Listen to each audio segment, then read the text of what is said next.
Hello there, everybody. Hello, Hitchhiker Hobbit. Hello, Don't Feed the Bears. I hope you are having a good Sunday so far. Hitchhiker Hobbit, I will admit I'm having like some of the opposite effect, but I'm really glad to hear that because I did the same thing. I've been like kind of training myself, and I'm just like, yeah, out of I know. Hi, Metaloop. Good to see you. Thanks for being here. I hope you all have been having a good week. I hope you've been having a good day so far. It's been a very busy couple of days.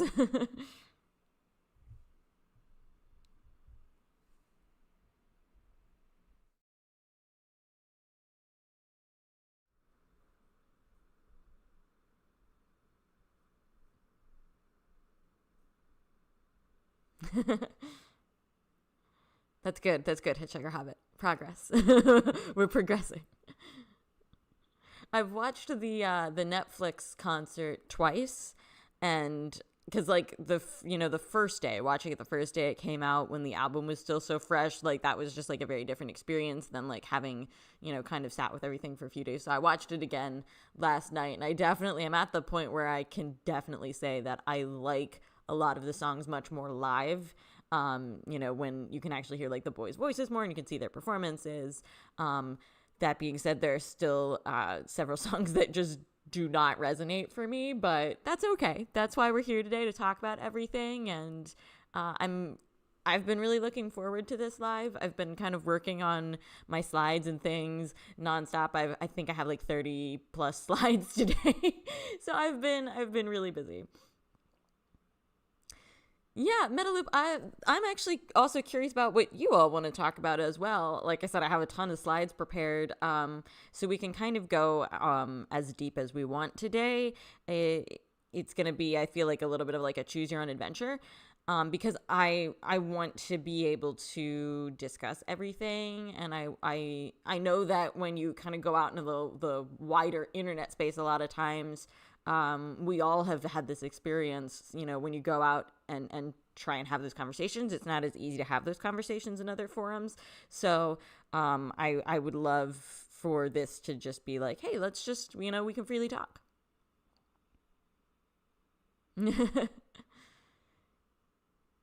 Hitchhiker Hobbit, I wonder if your two are the same as my two.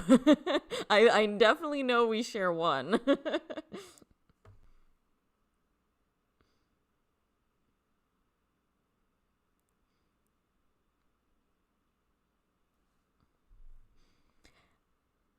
I figure I'll give everybody a couple extra minutes just to, kind of wander in, since my official start time was right now. It's 11:45 Eastern Standard Time here in Florida. So I'll give everybody a couple minutes just in case. And then I do have like a lot of setup to do for today. A lot of disclaimers and things. I know a lot of this is going to be preaching to the choir, but that so yeah, that depends. Hitchhiker Hobbit, if you all, I have notes, I have a ton of notes about like every song and every facet of the album. So it depends on how much you all want me to like actually talk about my feelings specifically about the album, or if we want to keep this a little bit more vague. I'm cool with that. I'm cool with whatever you guys want to talk about today. So hello, Bomac. It's good to see you. I'm so glad you could be here today. I hope you've been doing well. Also, as always, please let me know if I'm too loud, if I'm too quiet, anything like that I can adjust. And like I said, we'll get started in just a few.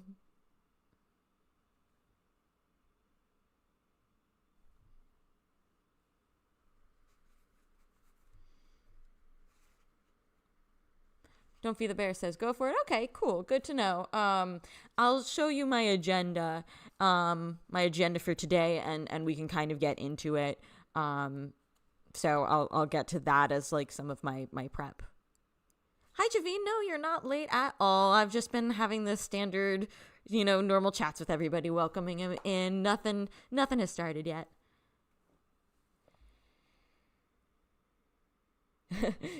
Hitchhiker Hobbit, that we do. Okay, Metaloop, good to know. Yeah, I do value everybody's input today, and I know that we're likely, going to have a diversity of opinions. For those of you who aren't on my Discord server, we've been having like extensive conversations on the Discord server for the past, week or so.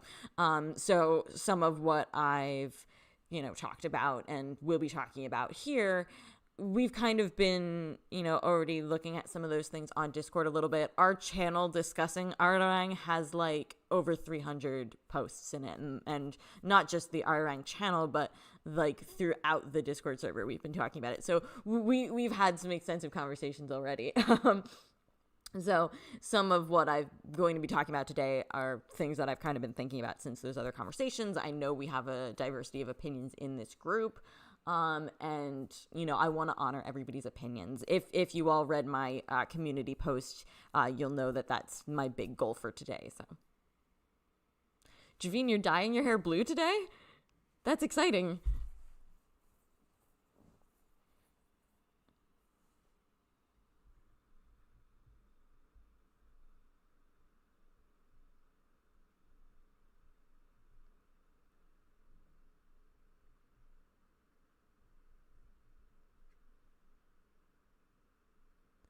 Oh, no, that's okay. Don't feed the bears. I totally know that Discord's not for everybody. It's we were like really going to town. We just kind of all got into a conversation, and it's just like a fun little bonus army space. And I wanted to bring a lot of what we discussed in Discord to the conversation today, since I know not everybody is on Discord or has, not everybody's involved in the social media conversation. So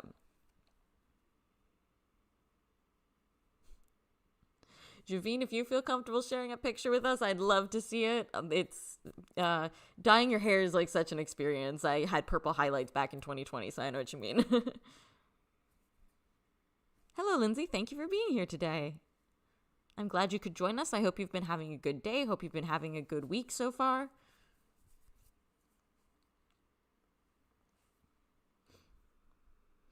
All right, while we wait for more people just to see if anybody else kind of wanders in, I'll go ahead and get my housekeeping out of the way a while. The first item of my housekeeping is that my Power of Purple video is out now.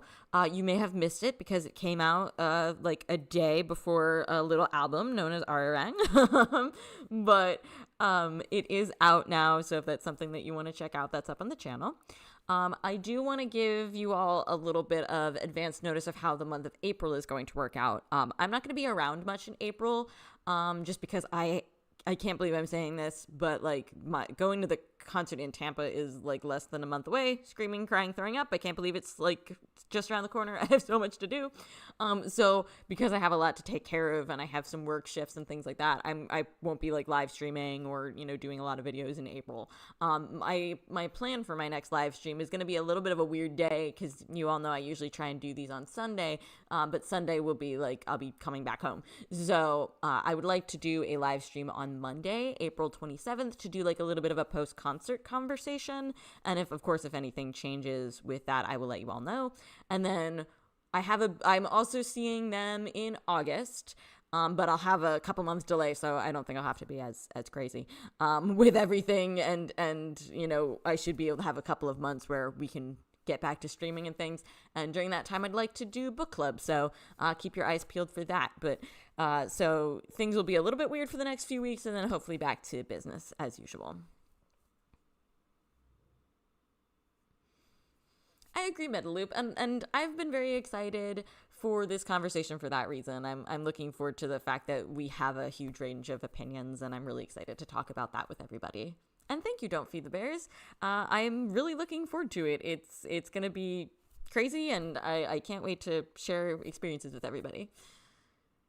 Hello, Sonia. I'm so glad you could be here today. I hope you're doing well. Right, Hitchhiker Hobbit, I'm so excited for book club. I'm probably, don't hold me to this because this might change, but I'm thinking that the first thing that I want to do for book club is going to be The Ones Who Walk Away from Omelas by Ursula K. Le Guin, just because since it's a shorter story, it's very, very truncated. I think it's going to be a good thing to start off with, and we can kind of test out how book club works, and then we can expand. So that's my thought, is that we would start with The Ones Who Walk Away from Omelas. Lindsay, right? Yeah, Tampa is coming up alarmingly fast. Like, I can't even wrap my mind around it. I actually have my work schedule up through and including that, and I'm just like, that's mind blowing. So yeah, I need to prepare myself and get things done, and I'm going to be freaking out for the next month ish, less than a month. And I'm so glad to hear that other people are really excited for book club. That makes me happy. Right, yeah, kind of. Once you walk away from Omelas is like, it's like 4 pages long, and it's so packed, and it connects to Spring Day, so it's like, of course, we're diving into, probably one of the most iconic BTS songs, and definitely, holding no punches to start book club.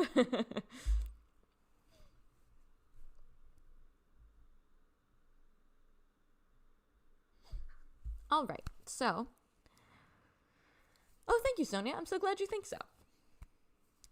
All right, so getting into our Arirang discussion today, I kind of put this as like, this is today's agenda, and I put it into parts, but knowing the conversation, knowing me, I will probably jump around a little bit. Like, already I can tell you that I'm going to be referencing the Netflix documentary throughout this conversation. So even though I have it down in part 3, it's going to be coming up much, much sooner than that. So this isn't like, chiseled in stone. We don't have to stick to these topics, but part 0. So the reason why I called the first part of this part 0 is because I don't really know anything about like role-playing games like Dungeons and Dragons or anything, but I do know that in a lot of those games you can have what's called a session 0, which is where you kind of lay the table out and just sort of get to know everybody, get to know what their thoughts and feelings are about what you're about to do and what makes them feel safe and included. So I wanted to call the kind of prep, the build-up part of today's live part 0 for us, because I feel like in a lot of senses, a lot of this is going to be me preaching to the choir, since most of you know me. But just in case anybody's here that doesn't know me super well, doesn't know the channel super well, or who finds this live later, since it'll go up on the channel and anybody can watch it, I do just want to lay out a few things, talk about my experiences with fandom, my personal philosophies that are going to be shaping this, and of course we're going to get into the guidelines of today. So that's going to be the setup for part 0. Then part 1 will be talking about Swim, part 2 will be talking about the album, and then part 3, like I said, will be everything else. Metaloop, yes, my mom feels pretty much identically to me. A lot of what we're gonna be discussing today, I've been discussing with her, to kind of get my thoughts, aligned a little bit. So she's been kind of bouncing ideas off with me. Yeah, we feel pretty much the same as each other. So. And thank you so much for being here. I'm so glad to see you today. I hope you've been having a good few days. It's nice to see some people from Discord who are also here to talk, and some people who aren't on Discord who can kind of be having these conversations with us for the first time. So I'm sure most, if not all of you, probably saw my community post, or you were on Discord with me, so you know this already, but I did not enjoy Arirang, unfortunately. That's nobody's fault. It's basically a me problem.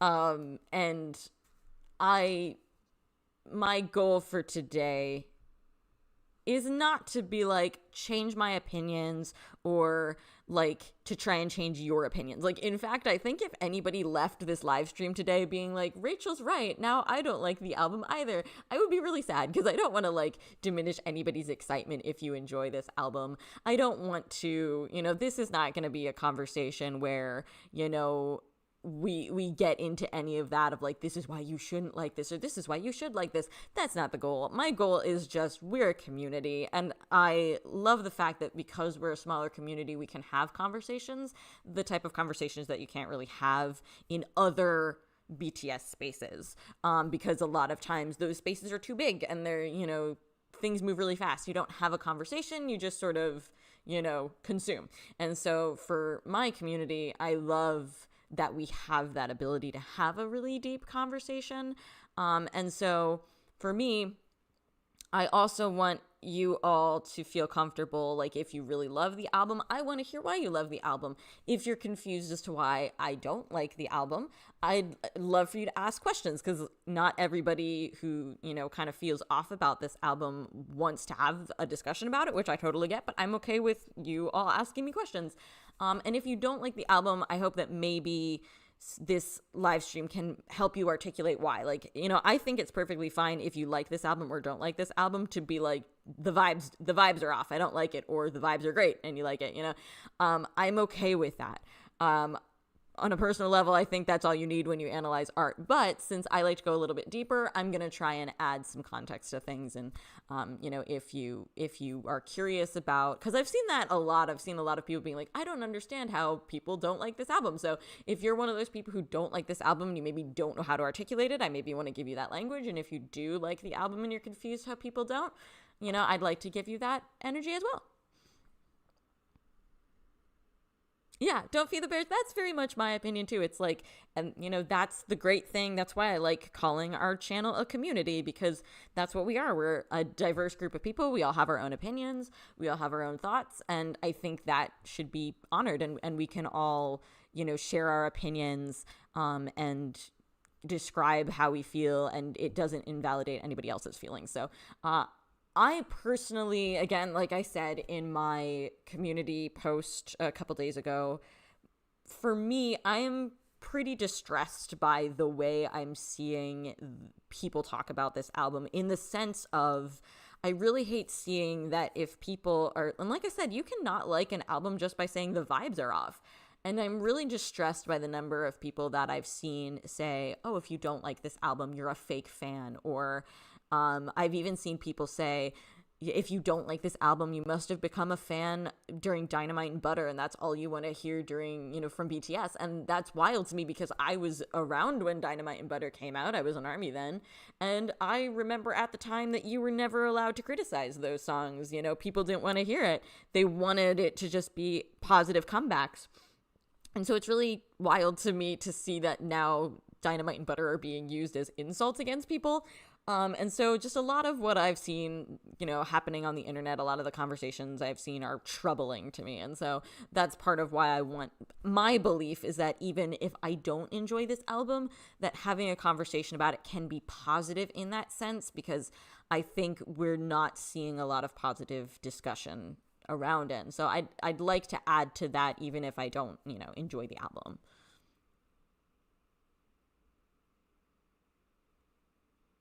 Oh, Sonia, thank you so much. I'm really glad that you feel that way. And that was my hope for this live, was that it could be that safe space, and that we could, share and talk things out. Because like you said, I think that's the way you best learn and grow and just come to understand people. And so that's definitely my major hope for today's live stream with this. So I do just want to go through a couple other things really quickly before we get into the meat of the discussion. Like I said, I feel like a lot of this is going to be preaching to the choir, since a lot of you are my regular audience, but just for anybody else who might be new to me or this channel, I also want to emphasize before I do this, I'm going to talk a little bit about myself as an ARMY, kind of going back to that whole thing of, well, you must not, like you said, Hitchhiker Hobbit, people who don't like this album have no taste in music, or they're just haters, or this, that, and the other thing.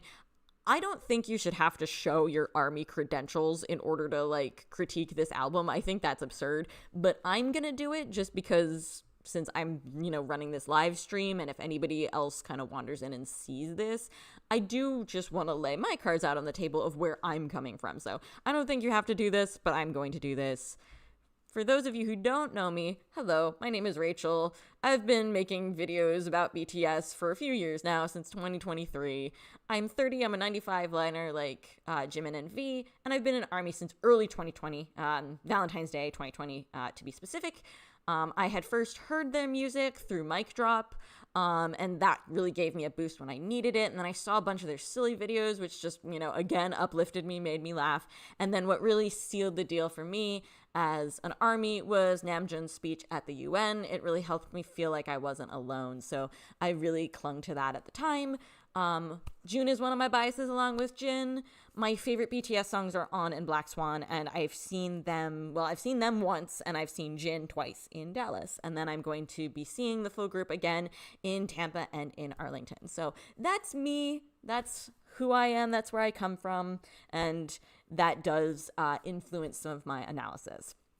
And to just, push back against any of that criticism that we've seen, yes, I am aware that their origins were rap and hip hop. And I've, even though I became an ARMY in 2020, I worked backwards. And, that's the whole point of my channel is analysis. So, I study. I even this album, which I didn't enjoy, I have pages and pages and pages of notes on. So I love doing the work. So that's where I'm coming from.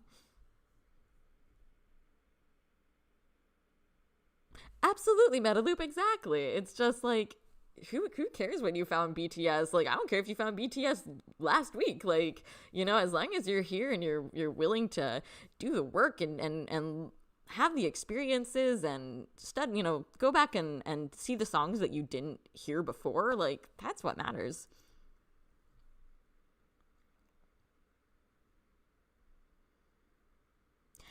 Yeah, don't feed the bears. I think that's a great description, and unfortunately that's very much like been my experience too. Whenever I go into other parts of the internet that are ARMY spaces, it's just like it can get bad, unfortunately. But the interactions I've had in this community and in person are always the highlights. So in another instance of preaching to the choir, I just have a few guidelines for today's live. I don't think anybody who's my regular audience will have a problem with this, but I like to be thorough. So this live stream is for everybody, whether you like this album or just like this album. Like we were saying at the beginning, I want everybody to feel welcome here. And I do want everybody to freely express their opinions, but there's just two phrases that I don't want to see. Of course, I don't want to see "you're not a real ARMY if." I just don't want to see that level of bashing. I don't think anybody will. And I don't think any of us are going to bash BTS because we love BTS. So I don't think anybody has that intention today. But just in case, let's not do it. The other one might seem a little bit weird, but I am really not a fan of the long use cliche of BTS are grown men, which a lot of people just use on the internet whenever they want to try and shut down conversation. So that's not anything other than my own personal pet peeve with that phrase. So just for the sake of poor Rachel's brain, just don't do it. And then number 3 is, of course, we're the ARMY Theorist Corner. We theorize a lot here, and I welcome that. I don't dissuade it. That's another thing that you tend to see a lot on the internet. I've seen people already making fun of ARMYs for trying to analyze the use of the bell in number 29 and things like that, and just I don't understand why you're ARMY and you're making fun of people for theorizing. That's what ARMY does. So that's my belief system. And even if we're not going to be theorizing as much here today, because we're going to be talking more about our feelings on Arirang and things like that, it might not be as theory heavy. It's still what we do. So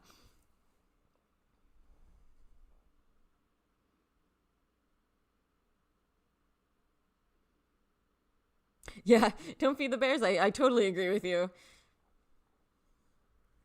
And Javine, I think that's the great thing about BTS's discography. There's so much in it that I just feel like you can jump around. It reminds me of Jimin's song Filter off of Map of the Soul 7. Pick which me you want. Which version of me do you want today? And I feel like whatever you're in the mood for, you can jump all the way back to 2013 or listen to stuff that just came out recently, and you can have that different experience. Yeah, don't feed the bears. Exactly. Yeah, that's like you said, it depends on how old you are. It kind of doesn't mean anything.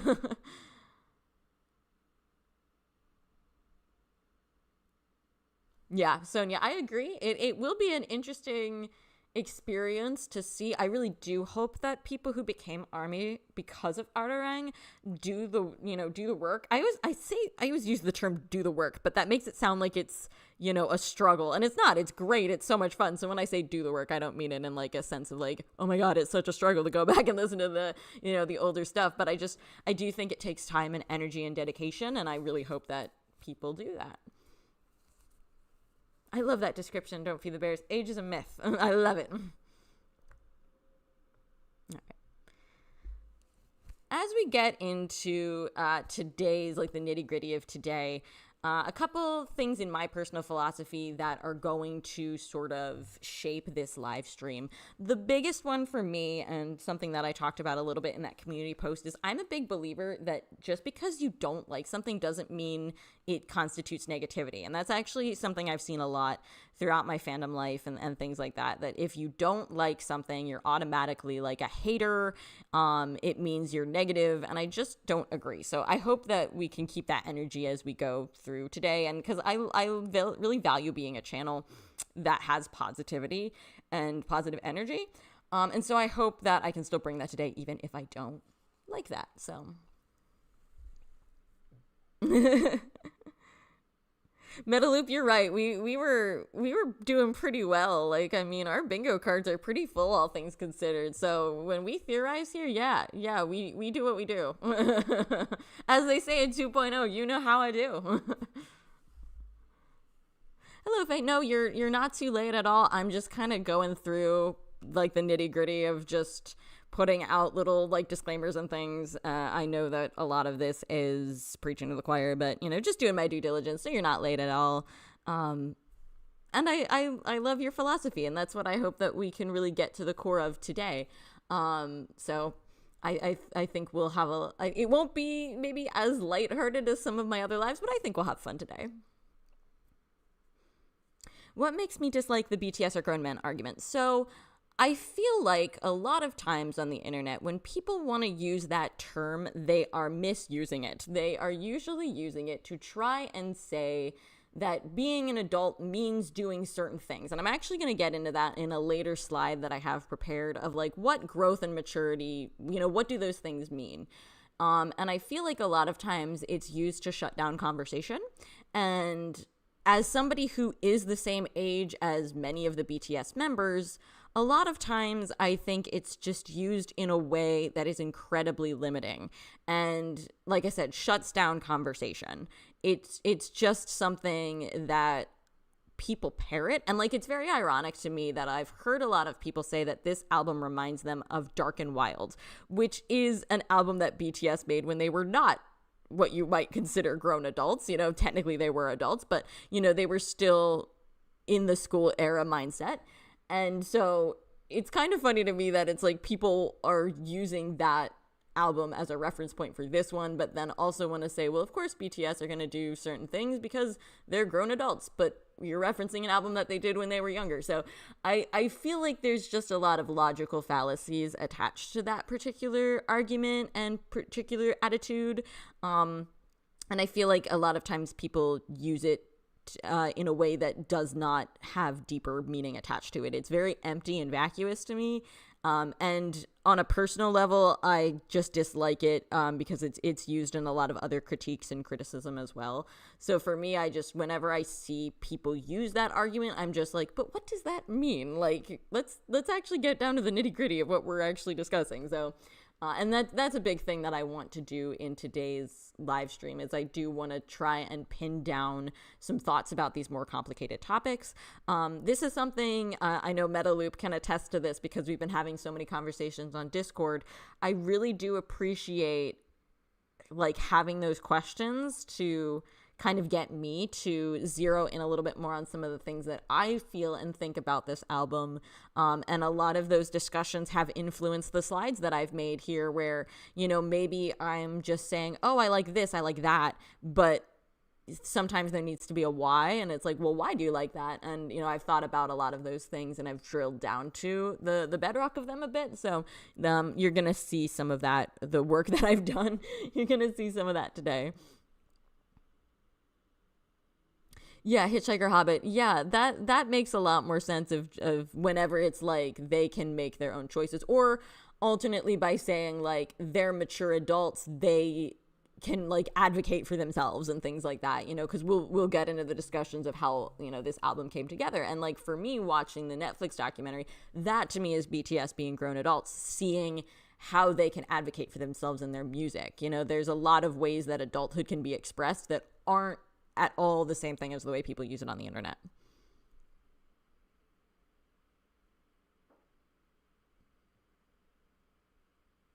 Yeah, I always just feel like that's a very limiting perspective. So The other thing that I wanted to get into, kind of just talking about the whole, like, if you dislike it or you disagree, and like some of the name calling we've seen, just something that I think is really silly, because of course, in K-pop you can have anti-fans who, of course, they don't like a group or an artist, and that person lives rent free in their head, and they think about them and talk about them all the time, and because they want to, they want them to fail. So I know that saying, well, if we were haters, we wouldn't be putting this effort in, doesn't always work in K-pop circles. But for me, when it comes to like not having an album like Arirang resonate with you, I think if we, a hater of this album would be somebody like hoping that the album fails and like hoping that BTS fails because of it, or saying, oh, the album is bad, BTS are bad artists. Like, and I don't think anybody who's part of this community thinks that way or, feels that way at all. I just think that part of today and what I want to accomplish with today is that we are all bringing unique perspectives, emotions, and experiences to BTS's work. And that all dictates how we relate to and interface with their music.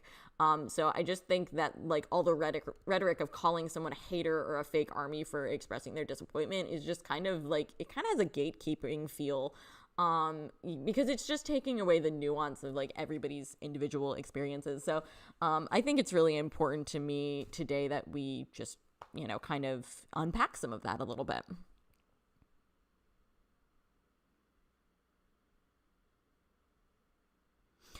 Don't Feed the Bears, I actually like that description so much better, of autonomous, of that. I think is so good. Just like they can make decisions and do things and, et cetera, et cetera. And that doesn't necessarily have to be, the same thing as the way the internet likes to use it.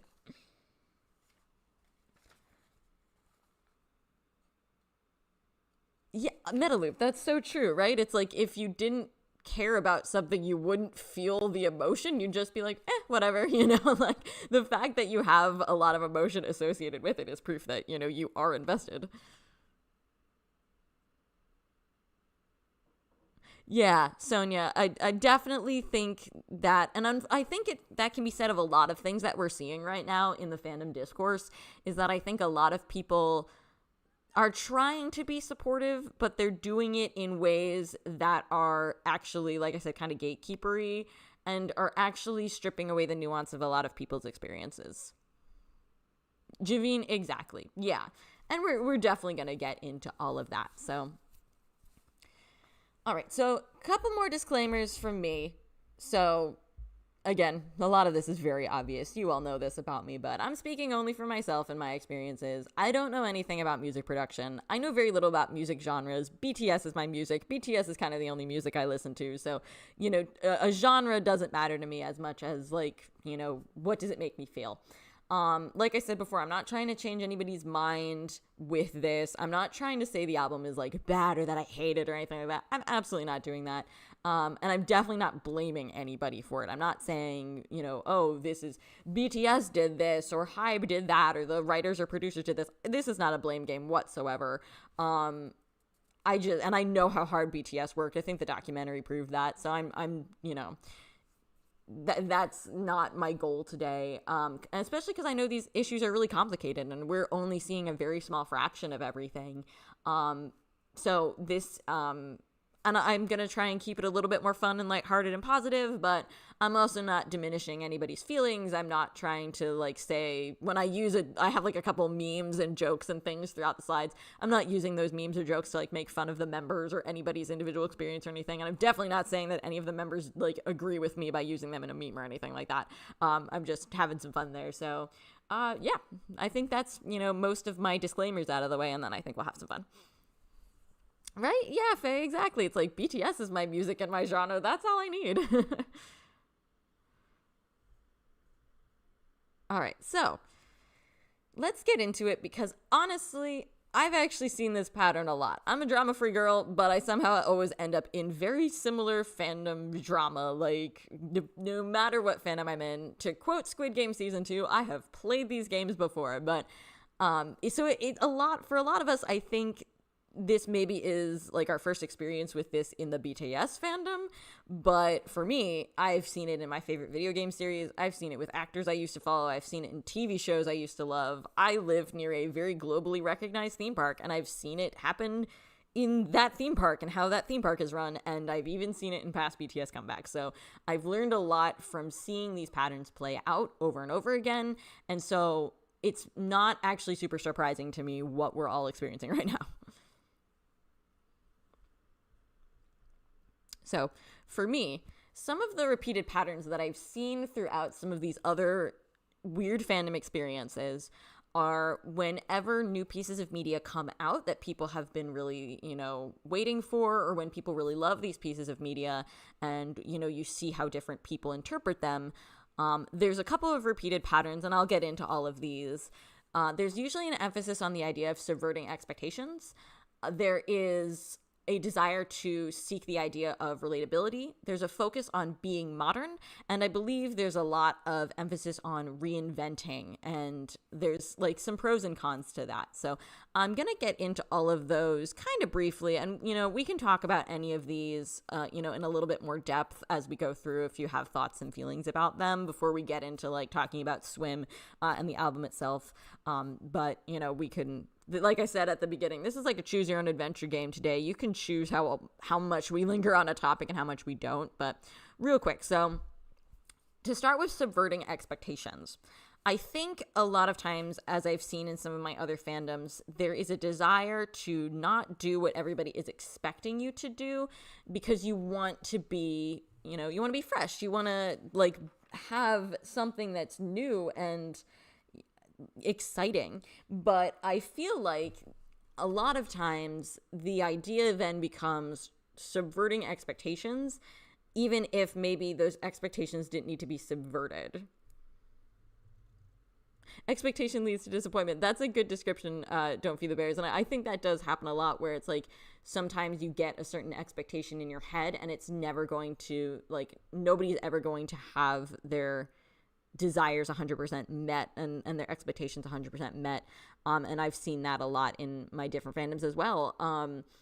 And I think this is, Arirang had a very difficult task in trying to meet a lot of people's expectations, and people being disappointed was inevitable. And like, for me, I kind of knew that going into this. I knew that there was a very high chance that either I was going to be disappointed or a lot of other people were going to be disappointed. And it just so happens that I fell on the side of the people who were disappointed.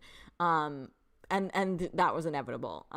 This album had a huge uphill battle of trying to reconcile a lot of different people to it, and being made under the time constraints that it was made, and certain things that just were working against it was a lot to do. It was a lot to expect and work on. So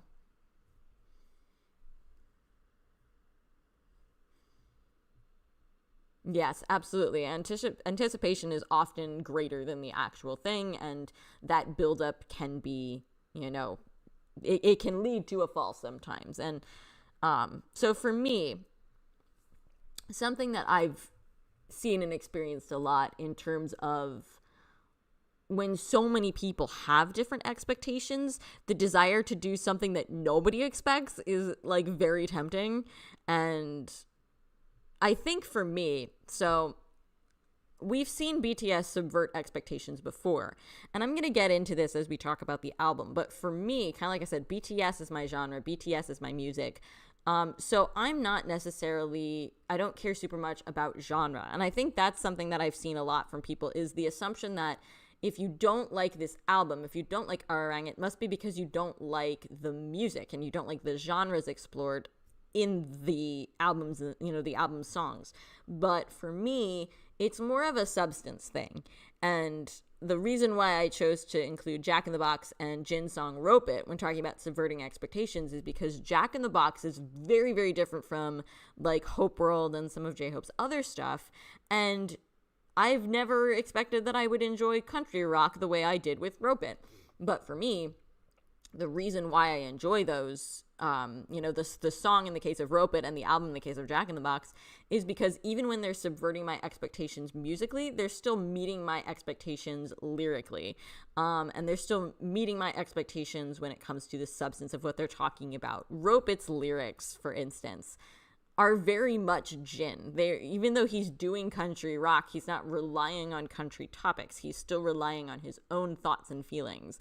The idea of saying, don't regret, don't feel bitter, just choose your path and make your choices from your heart and don't give up, unless you really feel like you are hitting a dead end, then it's okay to change course. That's also very Jin.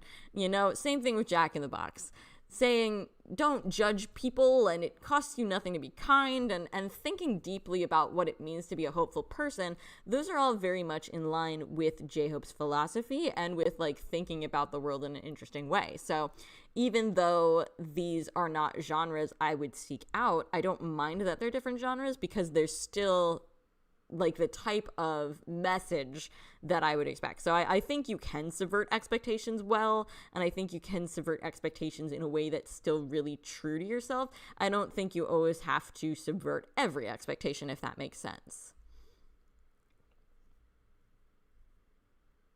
Yeah, and I agree with like what you all are saying in the live chat of just like the expectations that they had, and the pressure and everybody's different individual colors trying to come back together on an album. There was a lot that they were kind of working on and working towards, and I think we see some of that in the Netflix special as well.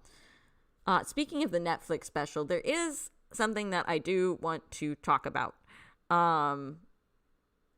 Yeah, Metalupin, and that's totally fine, and I love that. I love that it's like, okay, I don't maybe want to listen to that. It's not a sound that I really vibe with. That's totally fine.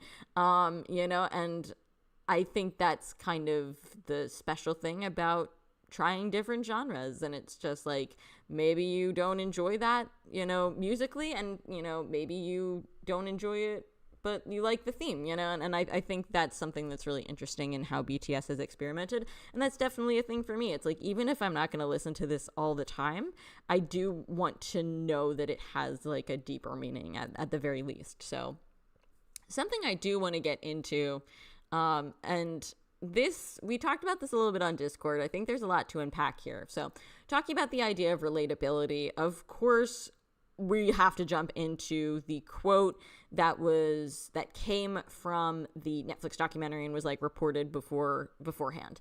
And I'm not trying to throw shade at anybody at Hybe, and I'm not trying to criticize anybody at Hybe with this discussion. And I'm kind of being silly here with the little meme that I made of Namjoon and things like that. And I kind of posted something similar on Discord about feeling like I'm being personally attacked because On and Black Swan are my favorite BTS songs. But I'm that's just me being silly. I don't, feel like this goes way above just the idea of the fact that this is On and Black Swan being mentioned. And it goes to that question of relatability that I've seen happen in a lot of my other fandoms as well, of just trying to make things relatable. What does that actually mean? So I am curious about your thoughts about this. Yeah, Sonia, absolutely. That's how I feel too. It's just like I want the lyrics to resonate. And this is where I feel like this question of relatability comes in. So I'm actually going to read a quote from a video by the YouTuber Hybe Boy. I know we've talked about his videos before on live stream, and I just love his stuff. And the stuff that he's been doing for Arirang has been amazing. He's just like so brilliant and eloquent in a lot of these descriptions.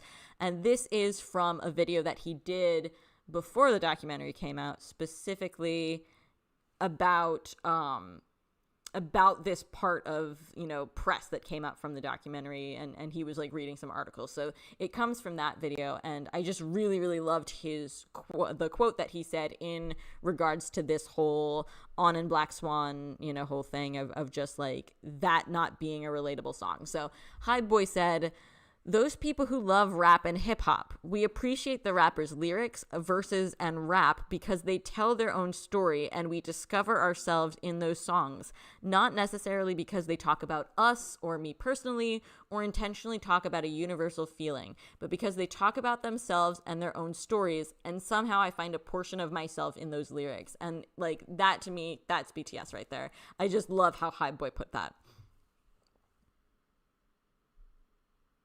Exactly. Yeah. Hitchhiker Hobbit. So yeah, for me, and like I said, no hate to anybody at Hybe for this, or specifically Nicole Kim for this, or anything like that. But I found choosing On and Black Swan to be like the songs that she's pointing out as not relevant or not relatable. I'm sorry, that what she specifically says is not relatable. I find that really strange because, yeah, I feel like those are super relatable songs, and I feel like they have super relatable messages. And like, these don't have to be your favorite songs to feel that. You know, they happen to be my favorite songs, but I don't think they have to be your favorite songs to like agree that there are things that are relatable in there. And I do also think that the fact that it's On in Black Swan is interesting, but it's not essential. This could be any two songs that are being mentioned. This could be Fake Love. This could be Spring Day. This could be, On Pond Man or Magic Shop or, Life Goes On. It could be any song that you can think of in, being put in the place of Honor Black Swan. And I still think it's a strange thing. It would still be strange to say this. Yeah, that's Don't Feed the Bears. I agree. It's just like, I feel like that is BTS's strength, is like by expressing their opinions and experiences, kind of like High Boy said in that quote, you can find yourself in those lyrics. Yeah, they're very, I feel like they're very relatable songs, especially like On, is about resilience and moving forward no matter what. Black Swan is about, not letting yourself get dragged away by doubt, and I'm very curious because we only saw a very, very small portion of that conversation that she had with the boys. So it's like, I don't know what the larger context of that was, and I wish I knew, because I feel like there's something missing in saying that those aren't relatable. Also, hello T-Style, good to see you.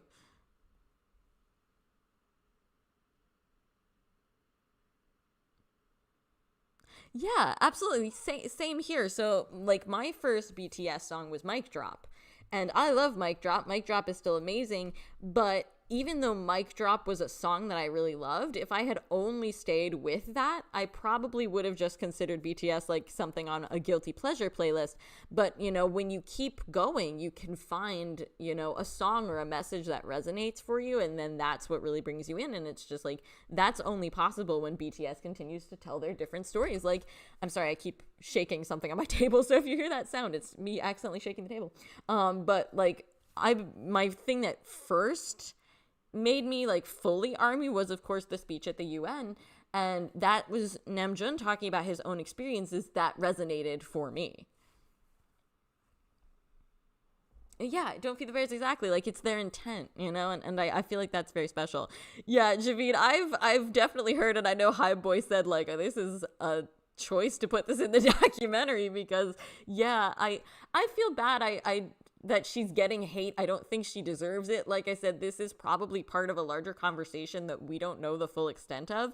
But I personally am just kind of like, I would love to hear a clarification, because to me, it's like, I see that and I'm like, that is definitely a take. And I don't know why that's your take, but like, to me, I feel like that's why I feel like something's missing from this conversation, because I'm just like, that doesn't make sense. Like, the math is not mathing for me. And that's something that I felt a lot while like watching the documentary or seeing the process of making this album, of just like, you definitely hear like one opinion and then like the completely contrasting opinion, and I'm just like, how did these both come together? Like, how are you telling me that there should be more English in this album so it goes global and it appeals to English speaking people, but also you want all of the English speaking people to sing Arirang in Body to Body? And I'm just like, okay, that seems like two diametrically opposed thoughts. And like, obviously those two things can exist side by side,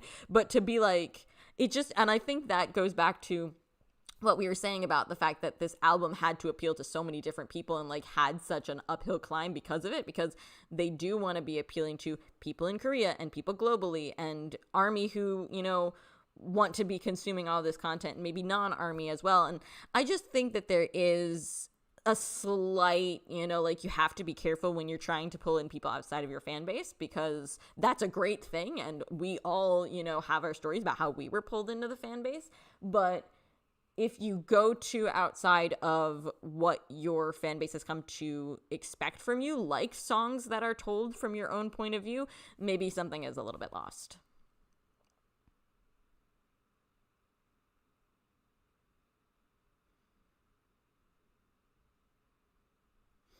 Yeah, and Metaloop, I do feel like on some level, because she was talking about like, oh, let's add more English into this album to go more global, she was talking about it in that sense. But for me, and that's where I have this on the slide as well, what does it mean to be accessible and inclusive? And who defines what accessible means? And I feel like that's a very complicated conversation that we probably don't have time to get into today, but that's definitely something that you know, that kind of made me sit up and take notice of just like, what do accessible and inclusive mean?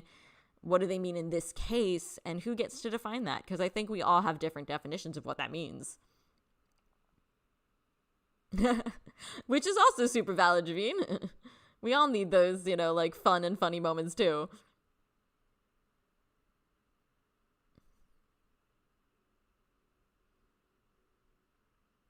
That could be too. Like it's just, oh, those songs had a good result, even though, you know, they were very specific to BTS. You know, it's very hard when you're only getting a snippet of a conversation.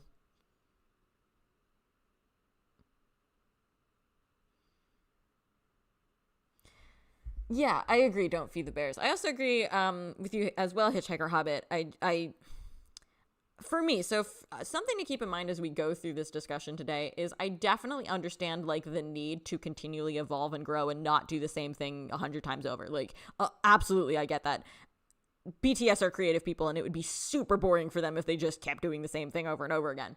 But I also kind of think that the idea of, well, we have to go do XYZ to go global.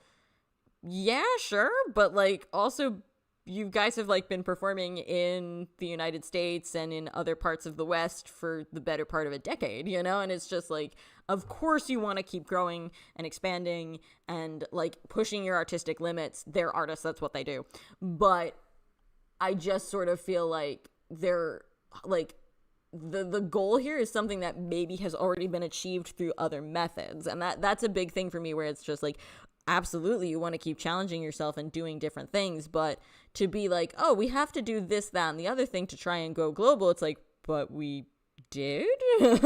I'm confused. So like I said, I know nothing about the business side of this. Of course I'm going to be analyzing it very different as an ARMY who's here for the art than a business is going to be analyzing it. And I do not begrudge Hybe looking at it with their business eyes, because yes, they are a business. They need to make money to keep people employed and keep the lights on. Absolutely. No judgment there. But I just, yeah, I very curious. I wish we could maybe have a conversation with Nicole Kim and be like, what was the thought process?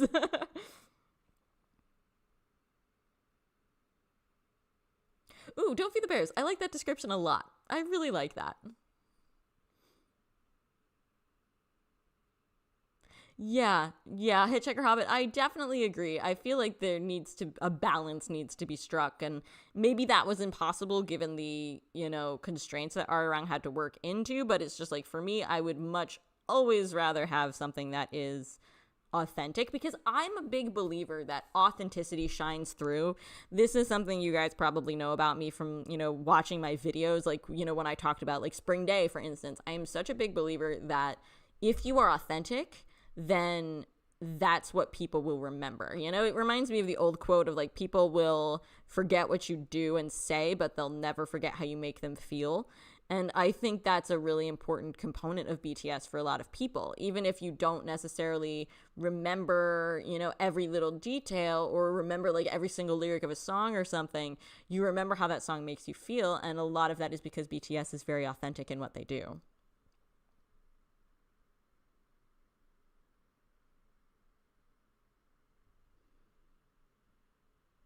Mm-hmm. Yeah, I agree. I agree, Faye. Yeah. It's interesting, and I just I know that obviously we shouldn't as Army be privy to every detail of like their conversations with the company. You know, it's a privilege that we even got that much, you know, so I'm sure we're missing a lot of context, but I would love to know just like what is the behind the, like a little bit more behind the scenes of that interaction with Hybe and with Big Hit, because yeah, I think they're trying, like Hybe is trying to cultivate something that already exists. You know what I mean? Let's be accessible and inclusive. We were. I'm not sure what the problem is.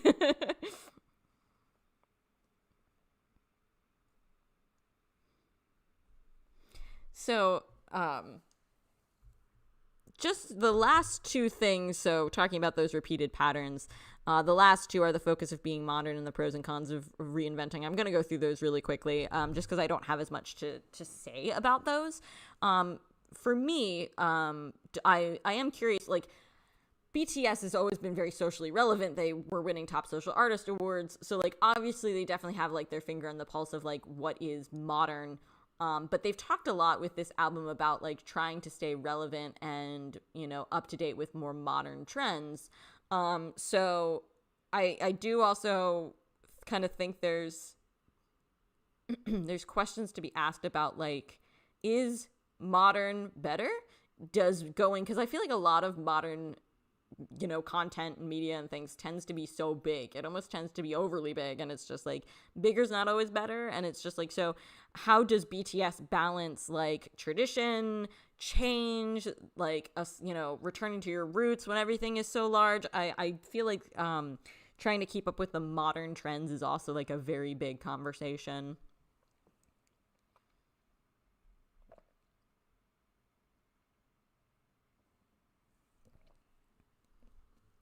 The other thing that I kind of alluded to before, of just like when you're trying to reinvent yourself for different audiences, what does that mean? I always tend to get a little bit like, I kind of go, oh no, this is gonna be scary when a piece of media that I've loved or a fandom that I've loved says that they want to try and pull in people who aren't in the fandom, because that's a great thing. But at the same time, does it also mean that you are throwing out the things that made the fandom or the piece of media so good?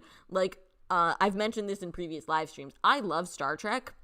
And there have been definitely times watching modern Star Trek shows where people have been like, oh, this show is so great because it's not like, you can show it to somebody who doesn't like Star Trek. And I'm just like, I don't know if that's the compliment that you think it is. Like, you know, because a lot of times there are things that make a piece of media very distinct or a fandom very distinct, and it's totally expected that you play with that formula and that you grow and evolve and try different things. But at the same time, it's a little bit like, should you also be trying to make that thing for people who don't like you or don't like the thing you're making? Like, so BTS has reinvented themselves and evolved in things over the years quite a bit. They talk about it in Idol. They talk about it in Dionysus. Talk about it in a lot of other songs and interviews and things over the years. But I think there is also like who are you reinventing for? How do you do it? You know, I think those are questions we can ask as well.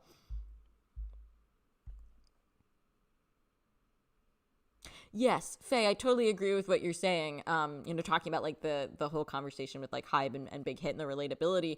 Yeah, it does have that level of concern of just like, okay, I don't know the whole story here, but like I don't necessarily know if I like want to see those, you know, I don't want to see those choices happen. It's and like Hitchhiker Hobbit said, I am very glad that like at least the boys' opinions are respected enough that they are able to push back a little bit. I know that even Tay made the comment of like, oh, if stories only resonate with us, then that's not good either. And I think sometimes they sell themselves short, because it's like your stories may be about you guys on a personal level, but it's just like they still resonate deeply.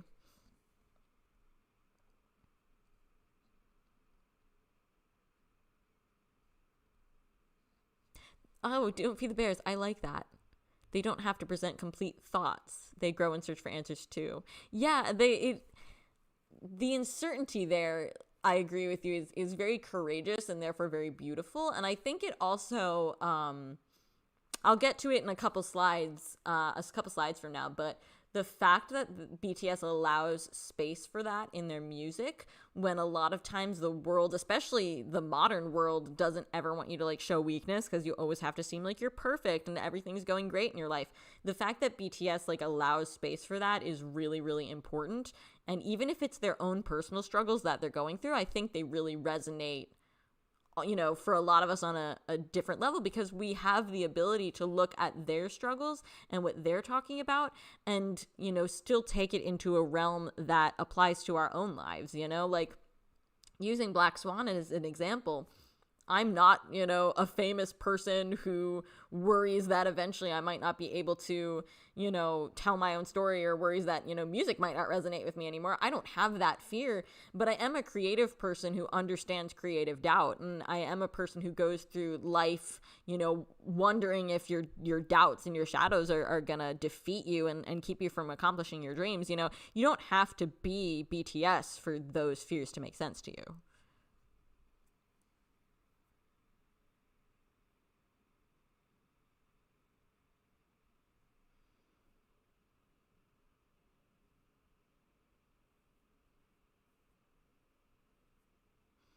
That's also very true, Faye. Yeah, you know, it's they do have a lot of weight on their shoulders, you know, and like, you know, leaving like the fact that now like the final decisions do rest with them must also be very, you know, full of a lot of pressure, you know, and you know, there is like even just the idea of whether or not to include Arirang and Body to Body, you know, was like a big decision for them, and they really agonized over it. It shows how much they care, you know, and how much like thought process they put into their work, because they aren't just going, yeah, sure, do whatever you think is best. They're really sitting there and contemplating these things, which I think is really interesting.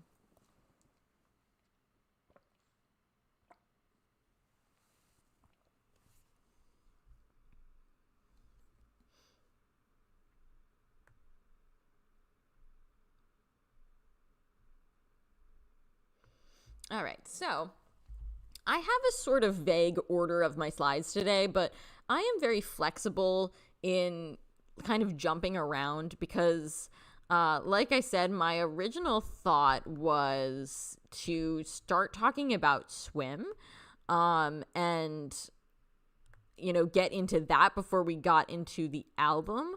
But I am also completely willing, like, I have a bunch of slides discussing a little bit about what I personally like from BTS and why maybe some of these concepts in Arang didn't resonate with me, which I can get into before we talk about Swim, or we can talk about Swim before that. Did you guys have like a preference? Do you want to keep the conversation going with kind of getting into some, since we're already kind of talking about some of these topics of just like, you know, what we like and look for in BTS? Like, do we want to just keep that conversation going before we jump into analyzing Swim?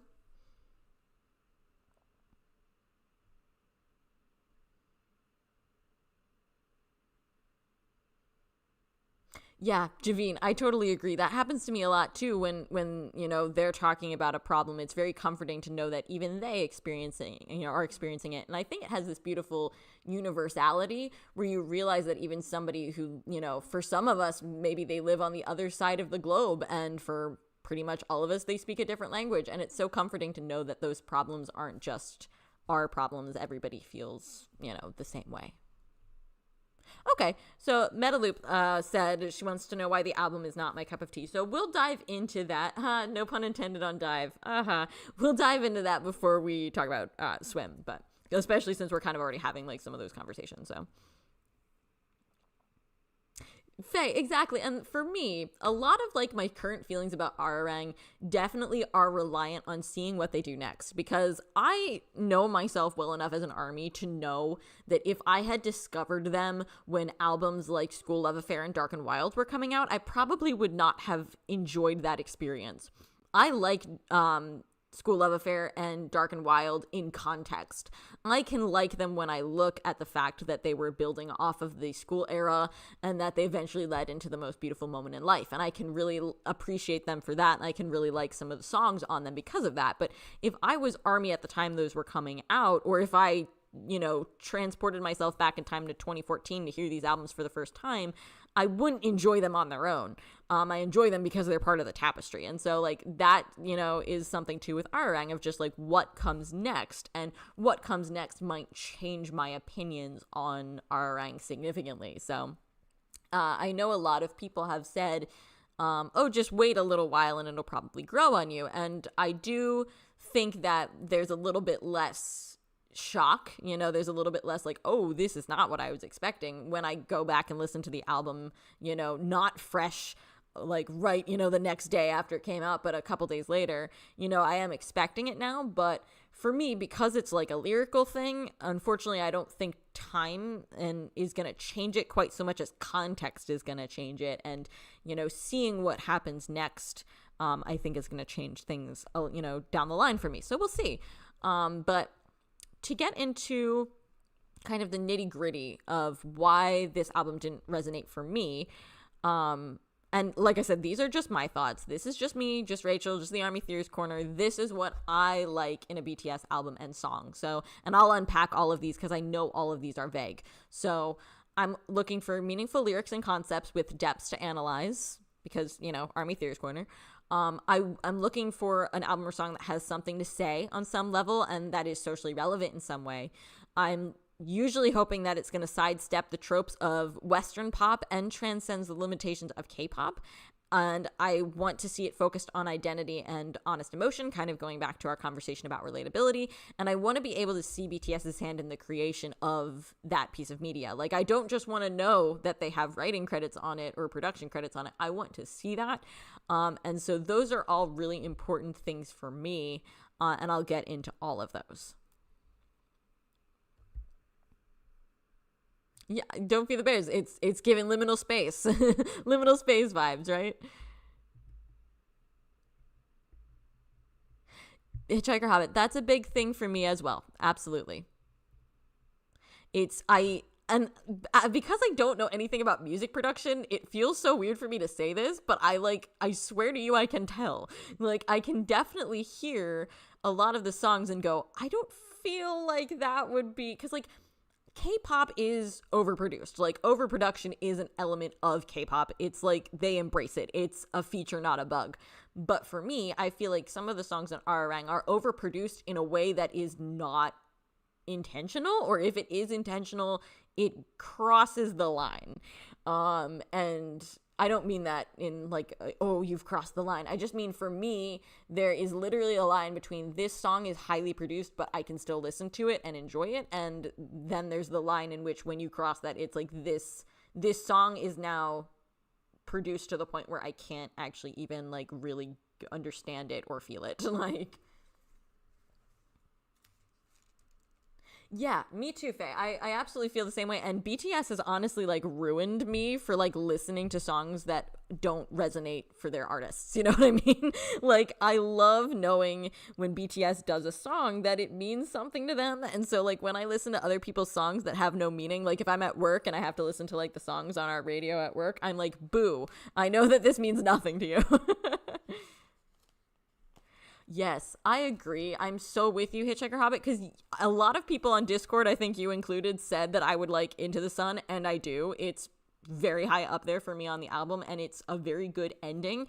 But the first half of that song is so like auto-tuned that it makes me want to cry. Like you said, yeah, it's like, I know they're probably doing some beautiful singing. I'm really, really, really hoping that they do that song in their concerts, maybe as like their final song before the encore or anything like that, because I think hearing it live would just be so beautiful.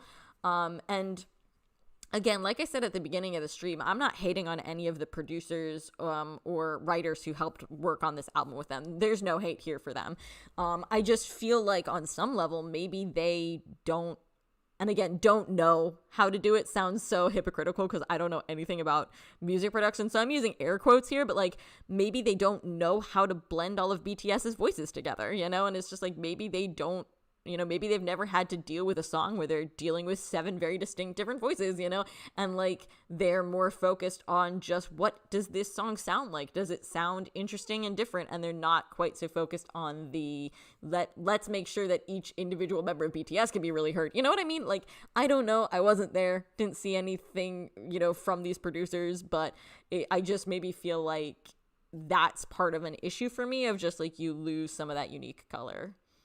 Yes, I agree. Hitchhiker Hobbit, the ending of the song, oh my God, like the last minute or like last 47 seconds are so beautiful.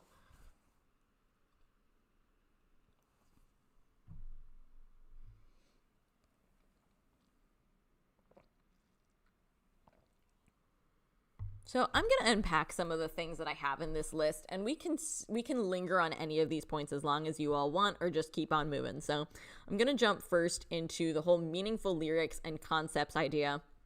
And I'm going to read you a quote from Elle magazine that came out around the time that Arirang as a concept had just been announced, because I think they say it better than I could. So the quote from Elle magazine is, "What makes BTS's return so powerful is not just their legacy, it's their consistency in choosing meaning over noise.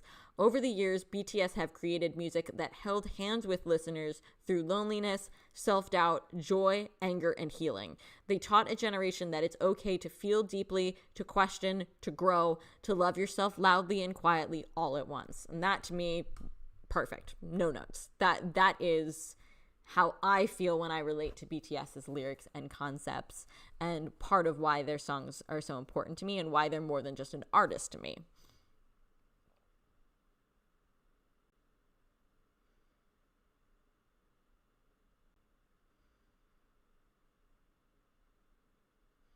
And that's very true, Metaloop. We're not sure who wanted these effects. We don't know if it was their Korean producers like P Dog and PD Bang, if it was the boys themselves. The boys do listen to a huge, diverse crop of music, so it's like they maybe wanted to try these things, but it is just, I sometimes I think you can play too much, if that makes sense.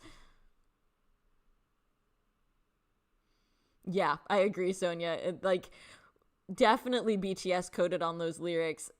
Into the Sun has my favorite lyrics in the whole album. Like, I'll get to it later, but there's a verse of that song when I read the lyrics, I was just like, oh my God, yes, yes, yes, like this.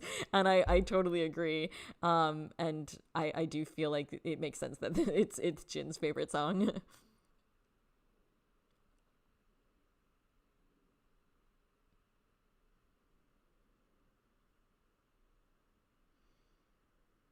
Yes, I agree, T Style. There was definitely a few songs that I'm like, I want to hear this live. And there's a few songs even, that we've just already heard live in like the Netflix concert that I'm like, oh wow, that is so much better when you hear them. Better being a relative term, of course, better for me, when I hear them live, because so often I'm like, and like there are certain songs that I know I just wouldn't like. For instance, the song like Animals, there's like a very, very like strong guitar on the end of that song that I'm just like, ugh, that is just not for me.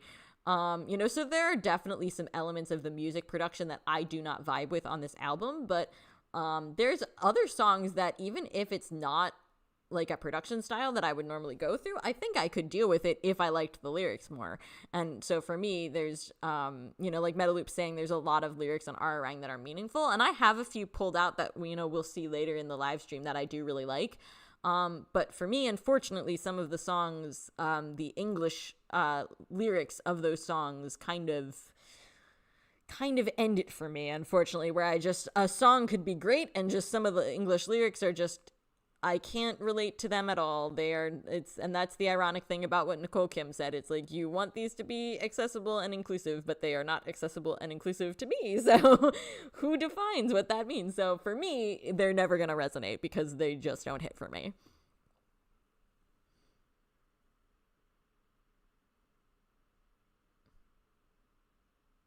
Yeah, Faye, and there's definitely a few songs in BTS's history that kind of have like that, like very, like hard, like I'm thinking of, for instance, Yet to Come, I'm thinking of Moving On, I'm thinking of Tomorrow, where they kind of have like very pronounced effects, or very pronounced instruments or auto-tune effects or things like that. And it's just like, yeah, those are maybe not to everybody's personal taste, but, I'm still going to be invested in a song like that because I enjoy the lyrics. No, that's funny, Metaloop. Yeah, the guitar for me just was not it. It's like it's just too much because I don't usually, for me, obviously a BTS song is like a multi-layered thing. It's like baking a cake. A lot of things are going to go into it. And so the instruments are also part of that. The instruments are an ingredient. But, for me, it's like I'm never going to go to a BTS song and be like, I really want to hear those instruments. Yeah. even for a concert like Jin's, like Jin's album was very rock heavy and it had a lot of band influence. And it was so cool to hear his songs performed live with the band. They really added an even better element. But it's just like, I don't love those songs because of the band. You know what I mean?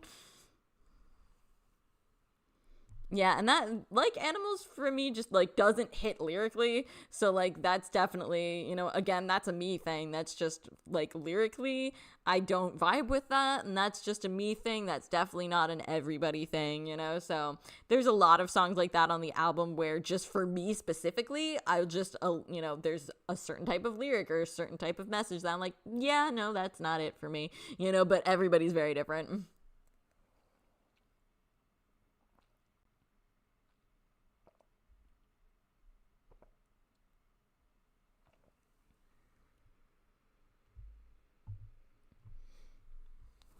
Which makes sense because I have like very unique and specific kind of lived experiences that I bring to being a BTS fan that sort of makes certain lyrics like not something I can love.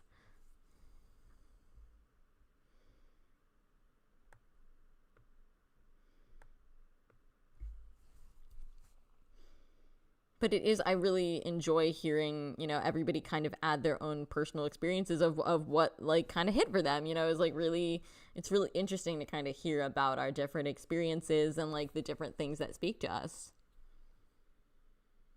Yep, that Hitchhiker Hobbit and I are very similar on that. It's like I appreciate that BTS doesn't usually do very overt love songs, which we'll get into a bit when we talk about Swim. Because I have some thoughts on that. But, for me, I work at a jewelry store that sells engagement rings. I spend 8 hours listening to the same basic type of love song over and over and over again.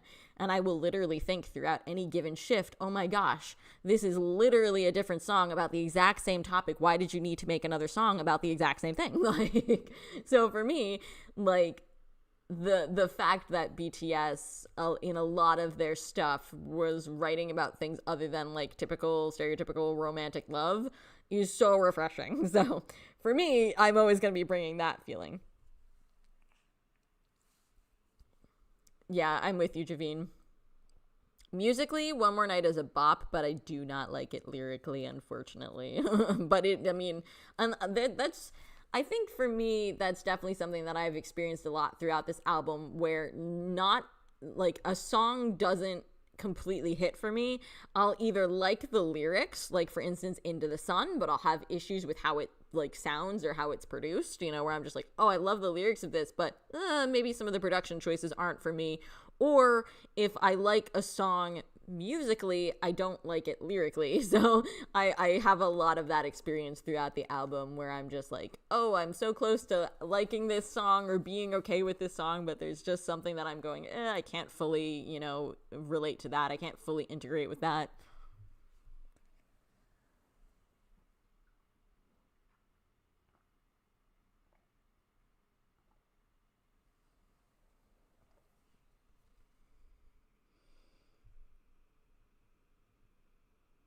Yeah, I absolutely do think that's true, Metaloop.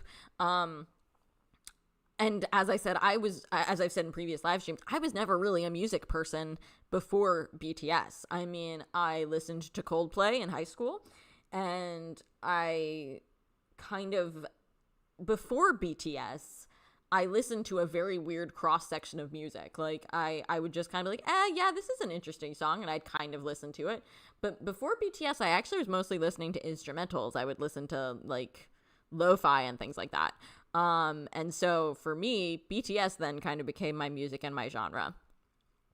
I also, so talking about BTS and love songs, the thing with BTS's love songs, and like I said, we'll get to it when we get to Swim, is they were never overt, at least in my opinion, and absolutely feel free to disagree with me on this, but for me, BTS's love songs were never overtly about romance. They were always more generalized to the emotion of love than specifically about romance. And I actually, so I'm gonna jump ahead a little bit. So one of my things on my list of what I like from BTS is that they sidestep the tropes of Western pop, okay? So I'm going to jump down here to sidestepping the tropes of Western pop. And I am absolutely not hating on this group or on this song. But like one of the songs that plays on our store radio at work is the One Direction song, What Makes You Beautiful. And, you know, I feel like, you know, most people probably heard that song when it first came out. You know I did too. But it definitely hits different now that I'm a BTS fan, because whenever I hear that song, I'm like, this song is really, really cute and its lyrics are really sweet, but it comes at this perspective of self-love of like, hey, you should love yourself because you're beautiful and I want to be with you. And like, that's never been how BTS approached self-love or romance. So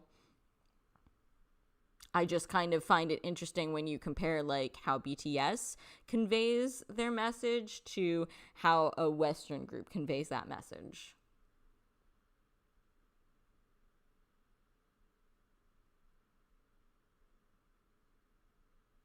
Sonia, you're so right. And I do love that. I love that it's like we're here like a literary society or like a group going to an art museum, you know, and it's just like all of that stems from our love of BTS. And I think that's amazing.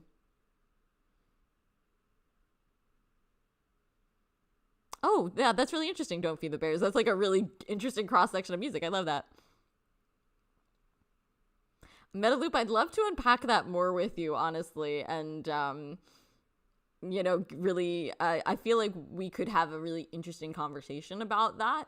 And, you know, I'd love to hear your thoughts on that. Because, like, I definitely, so for, obviously, okay, I know that if you go back to, like, School Love Affair and, you know, Dark and Wild, which a lot of people have been comparing this album to, you are going to find the more overtly romantic songs, which makes sense because that was their theme. You know, School Love Affair was legitimately about romance and like the kind of like adolescent romance you'd find in school. And we have things like War of Hormone and, you know, and I'm not going to lie, there are a couple of songs that are of a more romantic bent on like School Love Affair or even in like the HYYH albums that I do really enjoy. But part of why I enjoy them, like I said earlier, is I think because of the context that they fall into.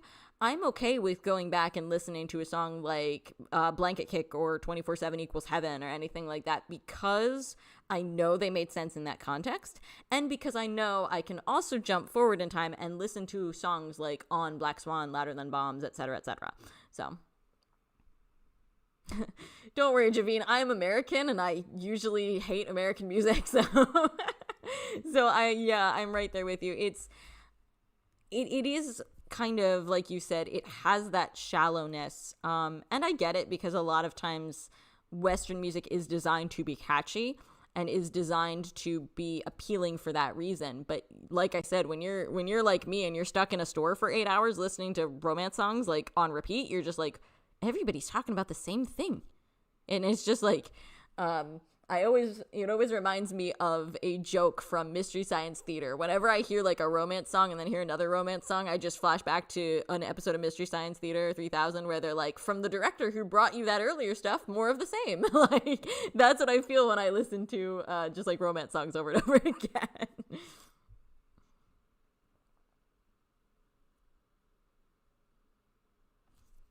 Oh, Faye, I actually hadn't heard that. That's really interesting. Do you remember where you saw that? Because I would love to, like, unpack that. That Namjoon actually said that he initially wanted the lyrics to be "Wonder where the waves are taking you" instead of "I could spend a lifetime watching you and swim." Yeah, I agree with you 100%. I think that would have really changed the meaning. I am like, that's the type of stuff that I am so curious about. Oh my God, that's really interesting. Yeah, Bomac. I had also heard that when they did the Spotify thing. Oh, okay, that's where he said that about the lyrics. Interesting. I'm gonna have to look that up.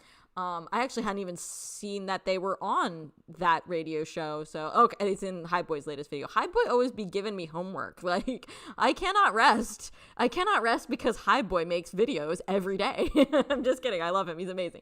But, yeah, I'd really love to unpack that. I'm going to have to go listen to that because for me, I know that BTS has said a couple different times that Swim is not supposed to be overtly romantic, and to me it is, and I'm confused. So, but we'll get to that. I would love to keep unpacking Swim a little bit, because I'm very, very curious about that.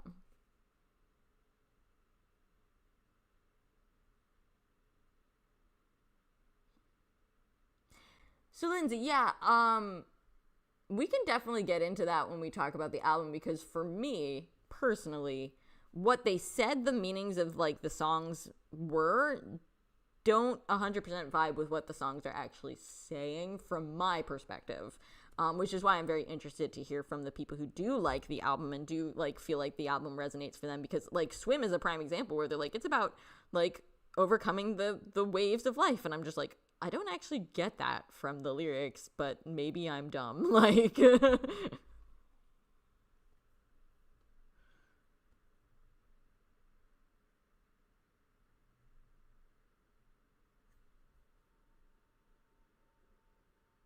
yeah, that's exactly how I feel, Faye, where I'm just like, Bomac, no worries. I'm glad we could keep you company while you're washing your dishes.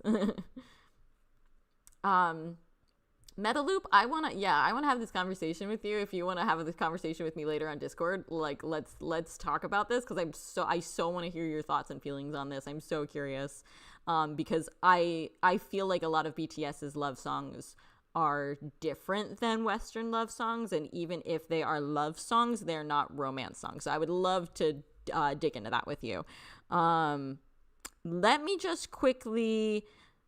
Should I speed through the rest of this, or should we because I love that we're kind of talking about Swim, and I'd love to keep talking about Swim, but I do also think like there's some other things that I can, you know what, I'm making an executive decision. Let's jump down to talk about Swim real fast, and then I'm gonna jump up and we'll keep talking about this. So Swim, let's talk about, for Swim, both the music video and the song, because I have a lot to say about both.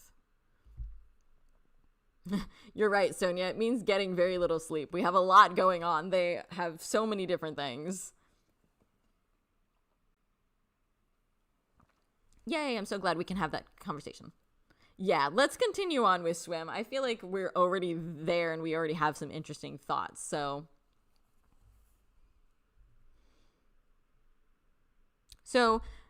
let's talk about, this is a little bit about the music video for me, but I think it also works for the song itself. So I actually really like the music of Swim. Like the actual track of Swim, I think is really, really cool. I also really love the visuals of the video. Like the music video is stunning. Like it is an absolute like cinematic experience practically. I love that they set it on like a sailing ship, because I love the idea of it being like a journey and going through the process. I love how ghostly it is. I love the idea of like, you know, the main female lead of the video, like kind of like not actually being there, but kind of being there. I love how ghostly that is. I'm obsessed with that type of vibe, so I love it. I know that Swim as a song is much shorter. Like Swim itself is like 3 minutes, but I love that for the sake of the music video, they made it 4 minutes long. Like this video is pretty long, and they made it like a movie, because I feel like in this day and age of wanting everything to like go viral and have like that quick viralness, having it be a very cinematic experience was so, you know, it took me back to like On, you know, and like the very cinematic experience of On and things like that. So I was a fan of that. So for me, what I disliked, like I've been saying, I'm not a huge fan of the lyrics of this song.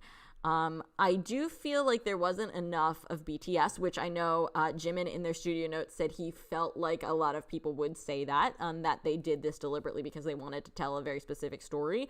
But at the same time, I still am sad that we didn't get more of their visuals, and I do have some thoughts on that. But I also, the editing, even though like the video is beautiful, sometimes the editing feels really choppy, which I think is on purpose because they wanted to make it feel very dreamlike. And kind of give it sort of like that, kind of ghostly vibe. So I feel like the abrupt editing of a lot of the scenes is on purpose. But sometimes it's a little jarring when it's just like, there are so many jump cuts in the scene. But kind of like we were saying for other songs on the album as well, I definitely have this feeling of like, who is singing when I'm listening to the video? I don't feel like I have that issue as much when I'm listening to just the song, but in the video I definitely feel like, why is it not distinct who's singing in the vocal line? And like, as we were discussing as well, I do have my thoughts about like, what is this song actually about? And then the concept of missed opportunities, I'll actually get into that in the next slide because I have some thoughts about the video that I'd love to see if anybody else is like, those are some interesting thoughts, or if you're like, no, I think you're out in left field with that, but I'm really interested in everybody. And Javine, I think it's really, really interesting that BTS themselves were actually having that conversation as well. I think it's proof that we're not totally out in left field when we have these conversations, because I know like in the documentary, Jimin was saying like he was showing it to like having a friend listen to it, and the friend was like, I'm not convinced that this should be your title track, and they themselves were really worried that they were taking a risk with this. So it's kind of like we're maybe not super out there when we have these conversations. I was definitely surprised that it was more of a less bombastic song, and I mean bombastic in the best way possible, a big performance-y song like On or something. But like I don't hate the idea of like a more low-key title track. It kind of reminds me of Spring Day being the title track of You Never Walk Alone, and how it could have been a really big, crazy, over-the-top song, but instead it was Spring Day, and they went from something super showy like Blood, Sweat, and Tears into a more low-key song. So like there is something kind of charming about it being a more low-key song, I think.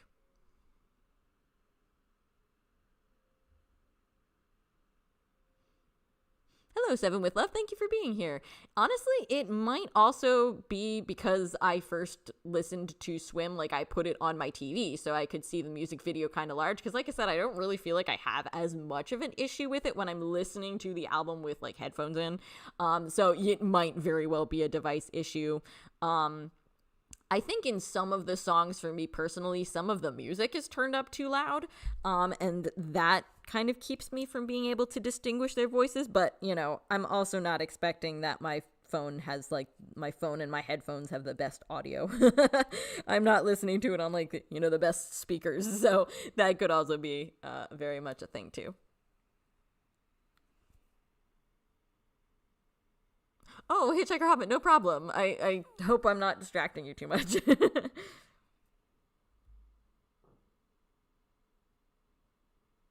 Yeah, I definitely think that there's a charm of the live performances that just, there's a beauty to those live performances, and like the siren type vocals. Like I am a big fan of just like that siren energy. I'm so here for it.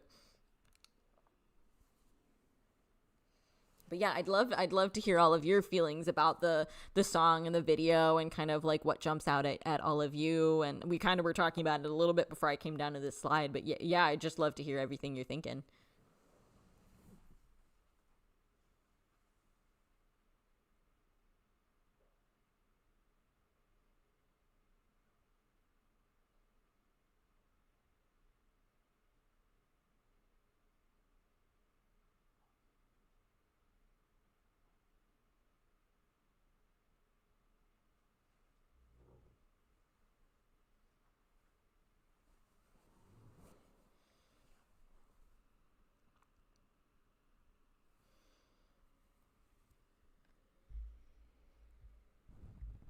I like that description of like turning your back on the land and continuing onward. That's really interesting too.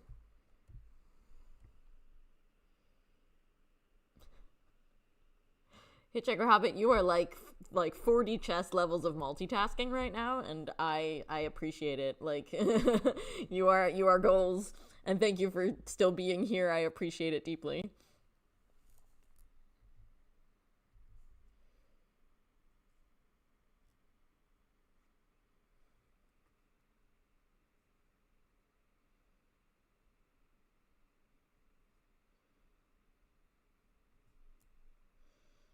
Yeah, they have alluded to like the idea of like other videos. So I don't know if they mean like performance videos like the one we got for Swim, or if they mean like other vibes. I'm not sure.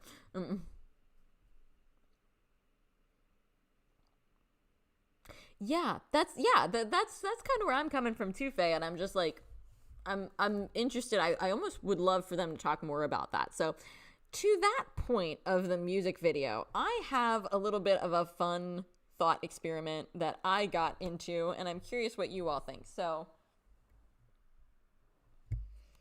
for right now, I'm the Army thought experiment corner instead of the Army theorist corner. So my idea that I've been sort of playing around with since Swim was released was the idea of Swim's music video but reversed. So I thought instead of the subject of the video being like the main female character getting lost on the ship while BTS watches her, what if she was the one watching BTS and was like unable to help them? Because that would be very much a representation of what it felt like being Army, knowing that we couldn't do anything to help them. My mom had an interesting point when I told her about this thought experiment that BTS probably didn't want to seem like they were putting words in our mouth, like that they were, ascribing emotions to Army that we might not feel. And so they didn't they didn't make it as if they were saying, this is definitely how Army felt while we were away. But I just still think it'd be kind of interesting. It's also kind of interesting to me because the day that they filmed this video, it was apparently pretty rainy and stormy. So I feel like my idea could work. They already were getting rained on, and they could just use like some special effects and CGI to make it seem worse. But, because obviously we don't want them to be out filming in an actual storm. But they were already getting rained on, so it kind of would have worked. Of what if it was like the way the video starts now of like the main character watching, like looking at the ship, and like BTS are sailors working on that ship trying to like keep their ship afloat against like this tremendous odds, and like was in a storm, and then the main female character is struggling because like she can't help BTS while they struggle, but in the end they're able to endure and return home, which would be very much like the kind of Odyssey vibes that we had been talking about a lot in other streams and on the Discord server. So that was kind of my thought idea of like, wouldn't that have also been an interesting interpretation?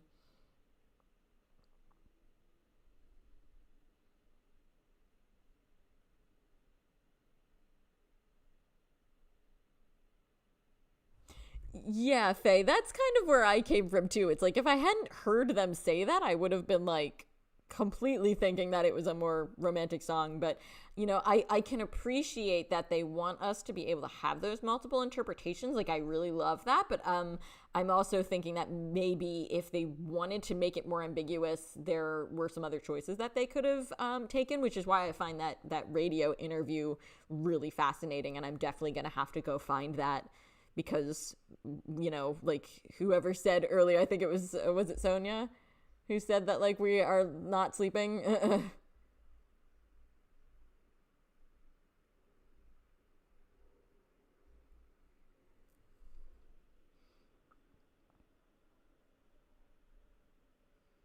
Ooh, Lindsay, that's really interesting. I kind of like that idea.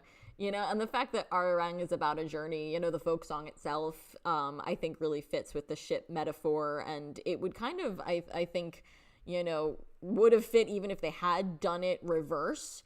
I think it would have worked because it's very much like that, if you journey without me, you will experience struggles because, we are apart. And I think that could have been interesting if it was like, if it leaned into that notion of this is BTS journeying and trying to get back to the place that they left. I think that would be very, very cool. That's just I know I'm not a music video director. I'm not, but yeah, that's how I feel.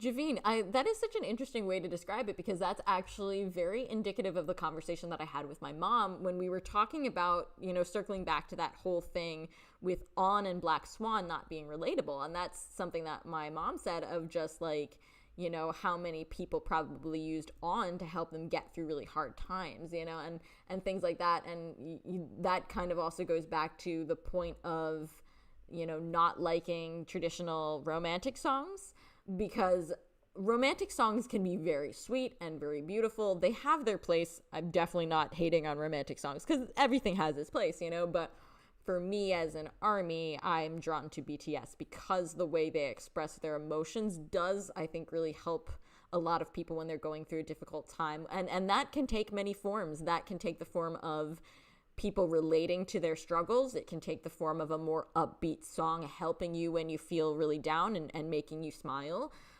It can kind of, teach you the way to get out of the depression or the struggle that you're in. There's a lot of different ways. That's true too. Don't Feed the Bears, and the boys have mentioned Han a few times in talking about this album as well, which we know about from like Spring Day and things like that. We've talked about Han before many times, so like I feel like a lot of Korean culture and a lot of the other cultures throughout Asia really do embrace the idea of like some of those more melancholy, nostalgic vibes and yeah, introspective longing is a great way to put it. And that's, something that I think is really powerful. I think that's a very powerful emotion that BTS is able to capture quite a lot. And, it's something that I really, really love.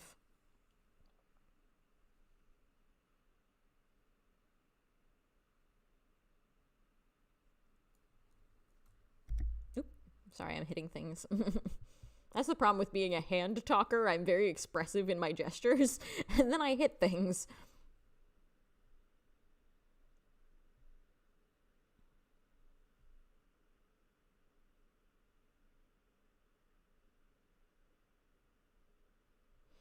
And that's interesting too. I'm curious for those of you who also live in the Western Hemisphere but live in different countries or have different cultures than mine. I'm curious what you think about this because I always feel like that's very much an American thing, especially a modern American thing because, with social media, like creating that desire for people to show off like a perfect life, I feel like there very much is an emphasis on not ever showing your weakness, like never show that you have a less than perfect life. And I do think for like a certain subset of American culture, there is this idea of like, well, just keep going, pull yourself up by your bootstraps, it's fine. And like obviously BTS does a lot of songs about like continuing to move forward. That's what On is about. But I feel like those, for me, I don't know if you guys have ever heard of the concept of toxic positivity. And I feel like to me, BTS is like the antidote to toxic positivity because they're not trying to make it be like, well, everything is fine. Don't ever talk about your sad emotions. Because like even On, which is a song about resilience and moving forward, like one of Namjoon's rap lines is, of course everything is not okay. Like, and I just love that they're sort of saying like, you can be you can be not okay and still keep going. Like, and you can still, have that power. I am so invested in this radio show now. I am absolutely gonna have to go, and thank you all for bringing that to my attention because I saw that they had done like a group picture, but I did not know that it was from that radio show, and so I am like super invested. I'm gonna have to check that out now.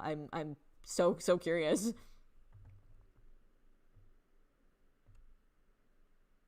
Sonia, yeah, exactly. I was thinking the exact same thing because I love that scene. It has like such a beautiful ghostly vibe, but like I can so picture it like having like this desperation of like feeling like you can go and try and like connect with them and then not being able to actually connect with them. And I feel like that would be such a good metaphor for being apart from them during military time, and just like knowing that they were there, knowing they were like working really hard and trying to get through it, but really not being able to do anything to help them, like, and knowing that it was just something that they had to endure and we had to endure watching them endure it, and it's just, thank you so much. I'm glad you really like the flipped analysis.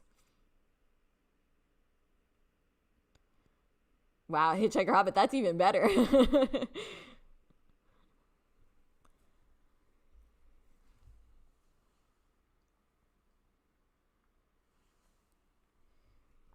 Yeah, I'm really excited. I'll check that out a little bit later today and get some insight into that because that's very cool. Oh, no worries at all, Metaloop. No problem.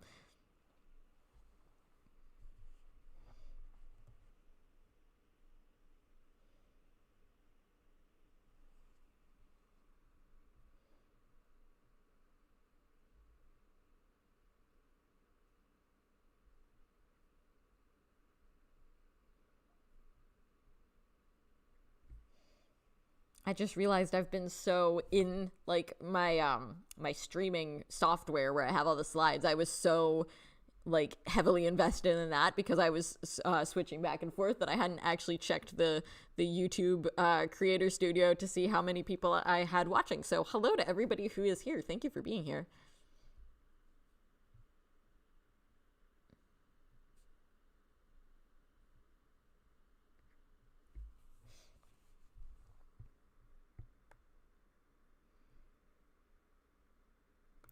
So the other thing that I want to talk about that I kind of had skipped over to jump down to Swim is related to Swim, which is the idea of the song being all in English, which is something that we had talked about in my previous live stream before this album came out. I think it was actually Metaloop who asked me, like, would I be disappointed if the title song was in English? And I'm like, I don't know. I'll get back to you on that.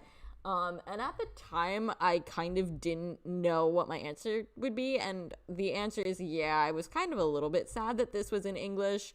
I think it's still perfectly fine. That's it's in English, but I was like, kind of like, ah.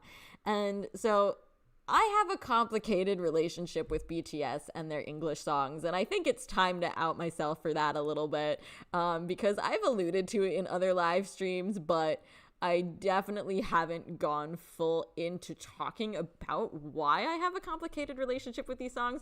So I think I'll get into that now. So for me, my favorite of BTS is, whether group songs or solo English songs, boil down to Permission to Dance and Jin's song Running Wild are my two favorite songs. And based on some conversations we were having on Discord, I've been thinking a lot about why these two songs and not the other ones.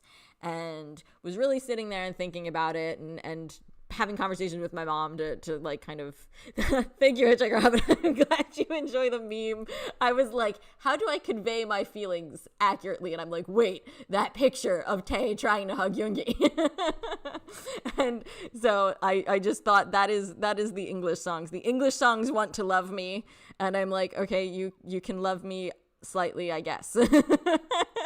So I'm glad you appreciate my meme making skills, air quotes. But to me, part of why I like PTD and Running Wild better than the other English songs throughout BTS and like BTS's solo work is I believe those two songs have a message, like a very important message that is really resonant, and it's very clearly conveyed, and it's love for life and the power of still moving forward, which I can see are also the themes that they wanted to talk about in Swim, and they didn't, like we were saying, they didn't jump out at me quite as much, which is why I prefer PTD and Running Wild. I also think Dynamite had those concepts and did a really good job of portraying them. I loved Dynamite when it first came out, but I feel like Dynamite became so overplayed throughout 2020 that it started to lose that meaning for me, to the point where it was just like, oh, Dynamite's playing again, and I didn't think, I had lost some of like that initial meaning. So Dynamite has an honorable mention there.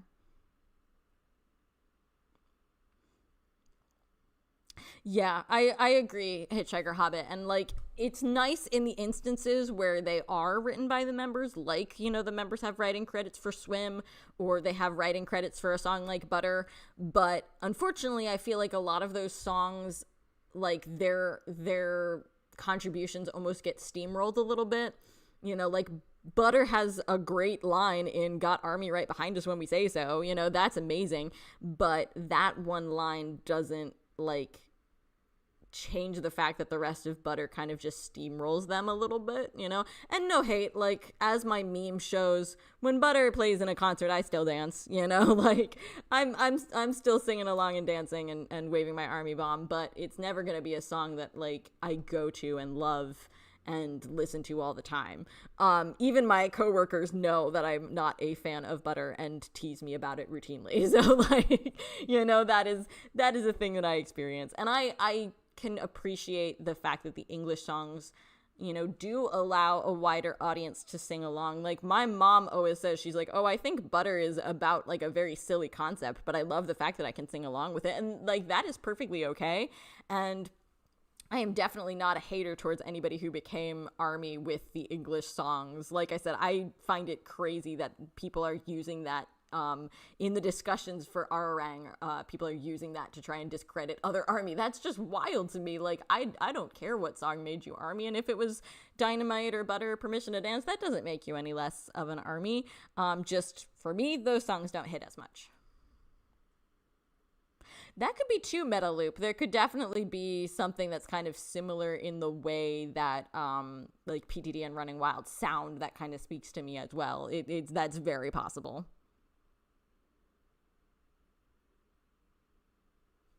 Yeah, Javine, I think that description is a good way of describing it. And for me, and this probably sounds really hypocritical as an English speaker who lives in America, but I just don't feel like a lot of times the English lyrics can be as deep and beautiful as the Korean ones. I just feel like there's something about English, you know, a lot of English music that, or I should say English language music, that just doesn't get to the, like, it's not poetic, like, if that makes sense. I know that sounds so weird to say, like, but... And yeah, Javine, and I know Jin has some complicated feelings about Dynamite, so so I know that the members kind of also have some, you know, some interesting feelings about that. And they even had that conversation in the documentary where they said, when they were like talking about the whole, do we include that Arirang sample on Body to Body?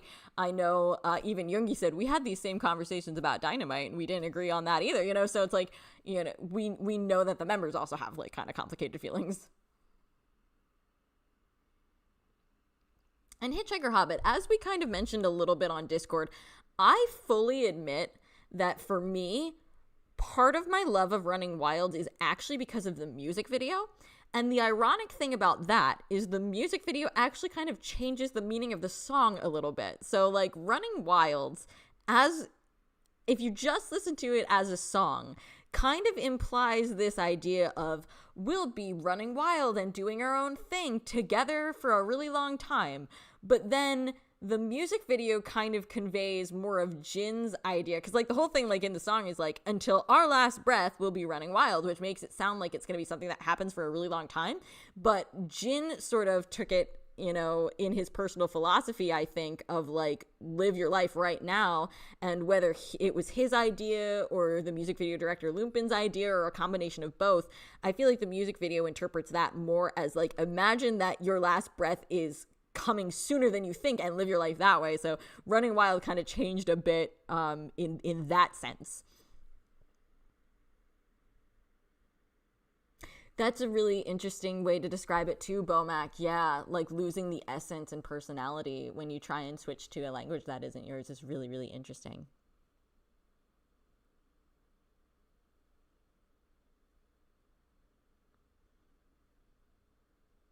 That's really interesting too, about like, you know, like different languages other than your mother tongue. It's just, yeah, and the funny thing to me too, though, is like when a lot of these English songs are written by actual English speakers, I'm like, you aren't even like on BTS's level, which again sounds terrible. I don't know these people, I'm not judging them, but it's just like the lyrics for a song like Butter, for instance, just are nowhere near as interesting to me as any other Korean song.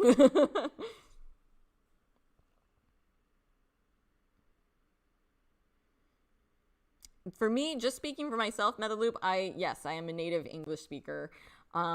Everybody in my family is native English speakers.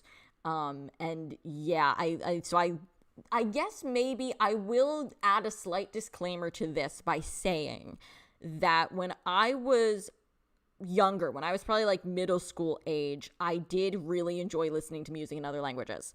So that could also be like I was already sort of priming myself to listen to Korean lyrics.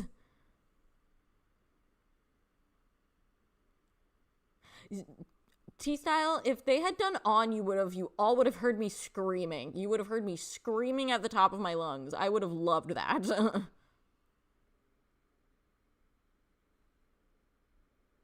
Ooh, Don't Feed the Bears. I love that description. The difference between opening up to a friend versus a stranger. Both have different values but equal validity.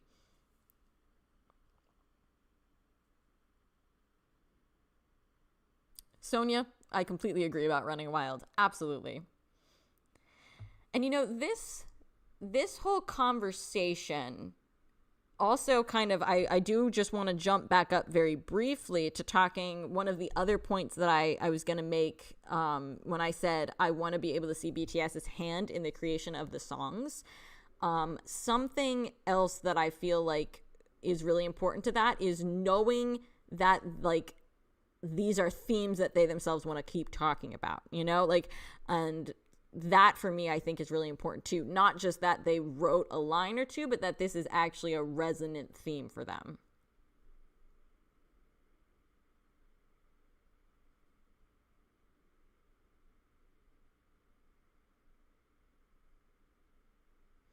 So yeah, so I'm curious. So I know Hitchhiker Hobbit said that, um, it's that they are an English speaker, and then I'm curious about anybody else who doesn't like the English songs as well. Are you a native or non-native English speaker? Are you kind of like Hitchhiker Hobbit and I, where we're like, hey, we are native English speakers, but they don't hit the same for us as Koreans do? I'm curious, or because that would be curious if it's only those of us who are like native English speakers who don't like it.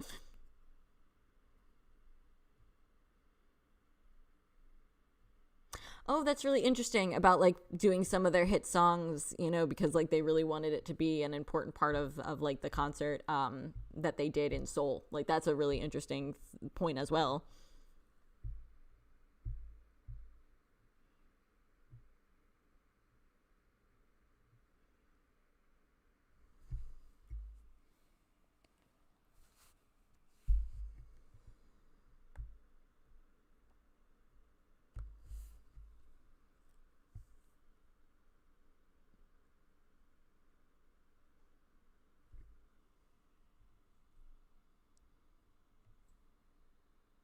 I'm just waiting to see if anybody else like had any thoughts on that. Just like kind of waiting for the chat to catch up with itself, because I know you guys are on a little bit of a delay for me. So just kind of waiting to see if anybody else had any thoughts to add to that concept.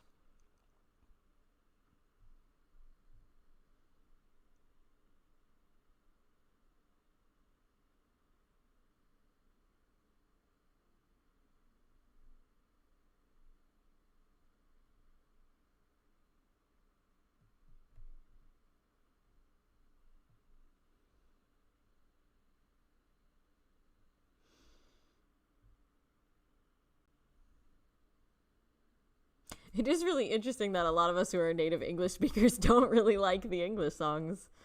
Um, for me, I don't know if I would describe it as the fact that it's more exotic.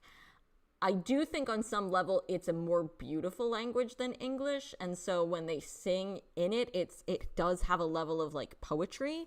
Um,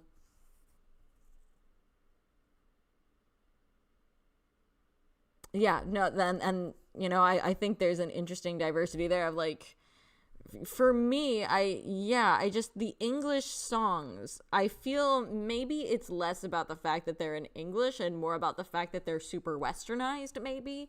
And this is something that for me at least doesn't just apply to music for me. I have left a lot of Western media behind throughout my life because it just doesn't resonate with me. That's not to say that I don't ever, like watch Western movies or TVs or anything. Like there are plenty of shows that I love that are, based in America or based in the UK or anything like that. But it's like I've made a lot of switches to, Korean media in general. So like that's kind of interesting. Which is also a really interesting point seven with love. I like that as well. Like that's a really interesting perspective too.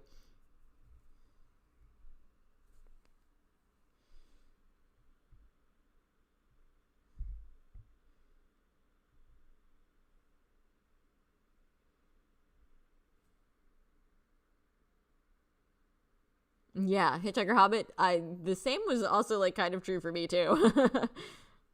There are even a couple of songs where I'm like, oh, I didn't even realize that was all in English. I just it was because a lot of times like the music was very loud. Yeah, Bomac, that's usually how I feel, that it's like the English lyrics are just a little less profound, and I just feel like there's something sad about losing that. Yeah, same thing, Lindsay. They don't have like the same depth. Mm-hmm. Also very true to style.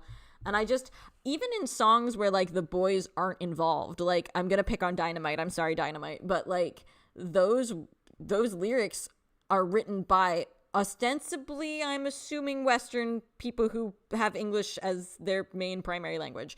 And it's just like Dynamite is a cute song with a really nice message, but there's not a lot of depth in it. And I think something that was frustrating for me as an army was watching people like celebrities and things like that make fun of the lyrics of Dynamite as if BTS wrote them. And I'm like, BTS didn't write those lyrics. You are ignoring all of BTS's really good, profound Korean lyrics in favor of lyrics that they didn't even write. And you're making fun of them, but you're actually making fun of English speaking songwriters. Like,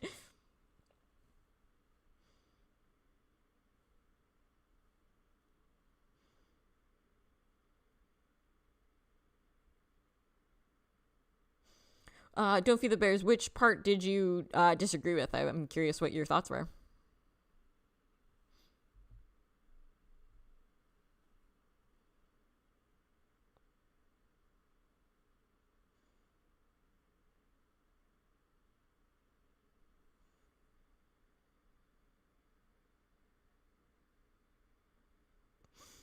Metaloop, that's an interesting thought because I have seen that as well. I have seen people try and say that those of us who aren't fans of Arirang are trying to keep them held back or trying to keep them in a box.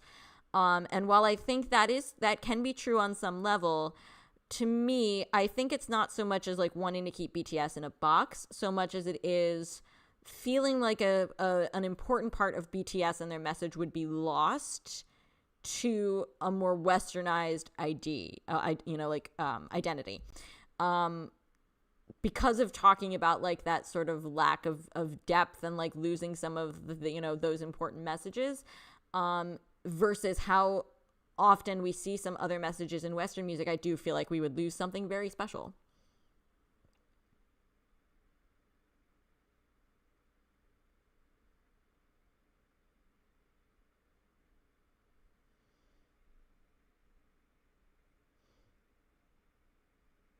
Yeah, Lindsay, you're right. We definitely do see that they have had issues with like Butter and Dynamite. I'm curious what they can, like I'd love to hear them talk a little bit more about Swim. So maybe in that radio interview, maybe I can get some more information there.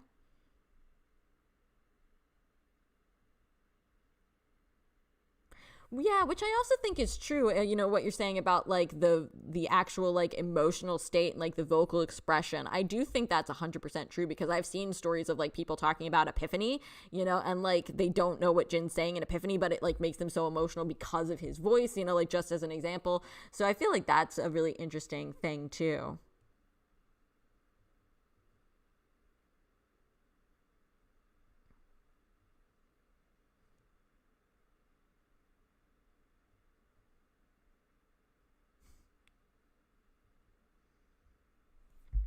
Yeah, I know like describing it as selling out is like a very emotionally loaded topic. And I kind of going back to like that discussion we were having about like their meetings with the Hive executives. I know that it's a very like there's a lot that is in play when they do English songs, and yes, it is undeniable that the English songs have like that broader appeal and popularity, and it makes sense in a lot of senses from that perspective of reach more people, resonate with more people. And there is something very special about that. I don't think it can be not denied that it's very special to see BTS being able to connect with people through the English songs. And I do love that for them. I just, like I said, for me personally, I think you lose something really beautiful if you only make English language westernized songs. I think you lose something.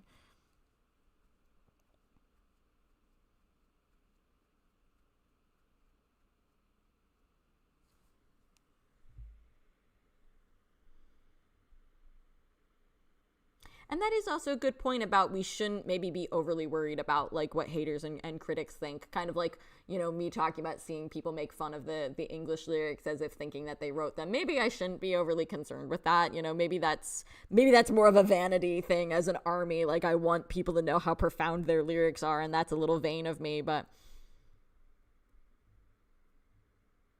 Lindsay, yeah, I did. When you say the Apple Music, do you mean the interview that they did, like, right when the album came out with Zane Lowe, or was there another Apple Music thing?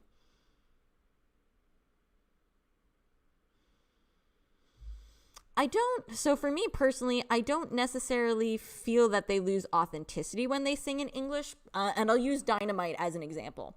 I think Dynamite was like, I believe the boys really genuinely felt the emotion of Dynamite. You know, I really genuinely feel like they wanted to make an uplifting song for their fans and for people at large to help them through, you know, the COVID-19 pandemic and help them feel better and feel happier. I believe that the boys undertook that with a complete pure heart. So in that sense, I do feel like Dynamite has their authenticity because it was an emotion that they wanted to convey. But yes, Hitchhiker Hobbit is totally right as well. Namjoon himself was worried about authenticity when working on Arirang. And I do feel like I would rather hear their stories in Korean. I would rather hear their own thoughts in Korean, and see what they have to say. I would always, and I mean, a lot of this does come down to style preference as well, I will admit, because I would always rather hear a deep song than a song that I feel like could be played at, like, you know, like, hey, let's just listen to Dynamite and dance, you know, like, I would always rather hear a deep song, and that's a me thing, and that doesn't have to be an everybody thing.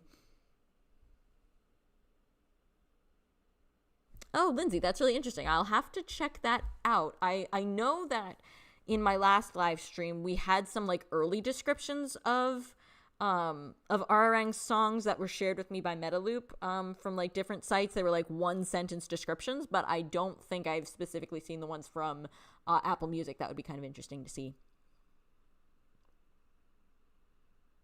Hi, boys, giving me homework again. And you know, it's interesting for me because I actually do kind of enjoy the melody of Swim. Like, I do actually kind of enjoy the sound. And like, it's been very interesting too, you know, with the boys releasing like their different kind of interpretations of the track. You know, it's like, it's interesting how much the song can change with just like a little bit of different, you know, like instruments and things like that. So it's like, I think the track itself is really strong and lends itself to a lot of interesting things.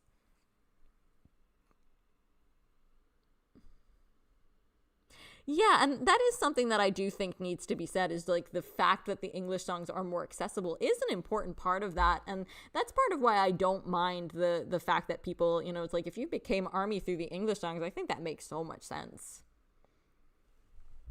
And, you know, I do like that idea of broader appeal. I just, and like, I don't mind like Dynamite, even though it became overplayed, or Permission to Dance or anything like that. But I think that's because even though those songs aren't as deep, I do still think they have a sort of BTS resonance.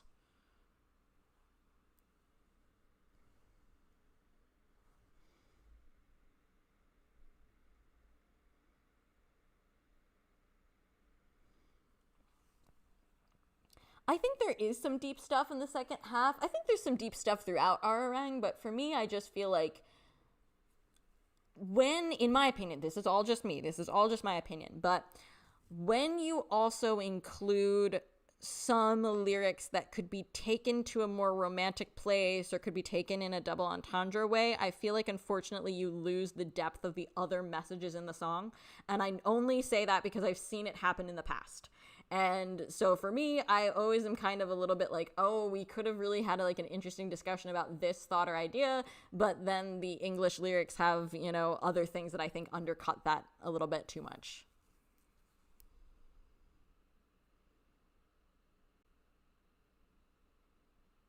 Which is, I love hearing that. You know, it's really great to know that like you found BTS through the solo work and you wanted to like continue hearing more from them. That's like really, really cool. I love hearing that. And I feel I've known that there are other people in our community that have done the same thing, you know, like they found Jin's solo work and became ARMY, or any number of things like that. You know, I think it's really, really cool. Yeah, Hitchhiker Hobbit. That's that.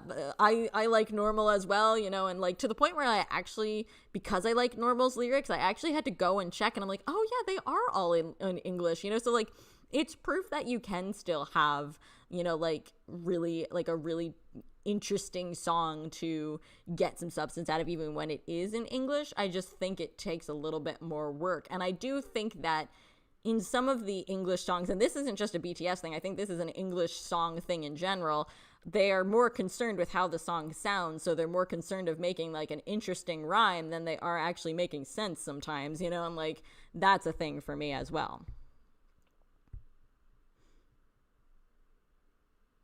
Also, I just realized I can actually switch down to my album discussion slide because we're talking about the album.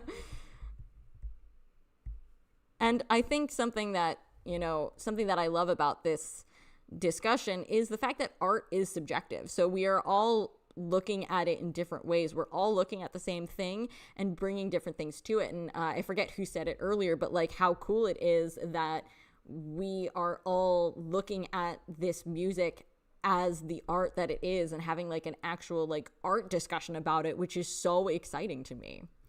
So also,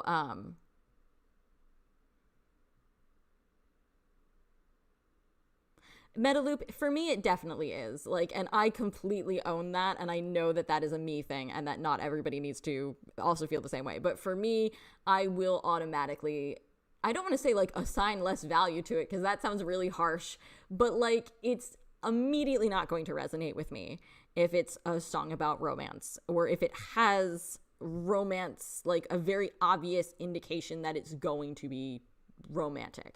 It's just not going to hit with me, and that's just a me thing. That is nobody else has to feel that way, or you know, that's just something that I bring to the table.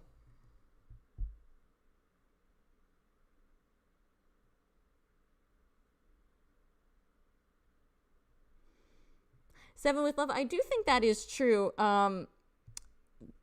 Something that I hadn't done a full dive into was, I was thinking about that because we were having some of these conversations in Discord. So I wanted to go and find a song that I feel like does have a very romantic bent to it. And so I settled on DNA. And I know that, you know, I'm going back a while to get to DNA. I'm going all the way back to like Love Yourself, Her. But I felt like it was a good way to talk about the way I think even when BTS does love songs, they don't feel overly romantic. Like, so obviously DNA has some sort of love elements in it. It's addressed to love. It's addressed to a person that they are describing as their true love. They are talking about how they want love in it. But I feel like DNA it has so much more of like a symbolic, broad feeling, so that you can look at it and go love song, or you can look at it and go song for ARMY, or, you know, any other number of interpretations. And I feel like because it's a little bit more elastic, you know, it has like a little bit more space to do that. That's just me. You could look at DNA and be like, DNA is totally about romance. What are you talking about, Rachel? And that's okay, because that's just how I interact with these songs. And you could look at Swim and think, Rachel is crazy. This is obviously so much deeper than she's making it. It has all of these layers. And again, that's just me, and what I bring to the table might limit me a little bit in that capacity, which is why I was really excited also to have this conversation with everybody, because I know everybody brings different things to the table.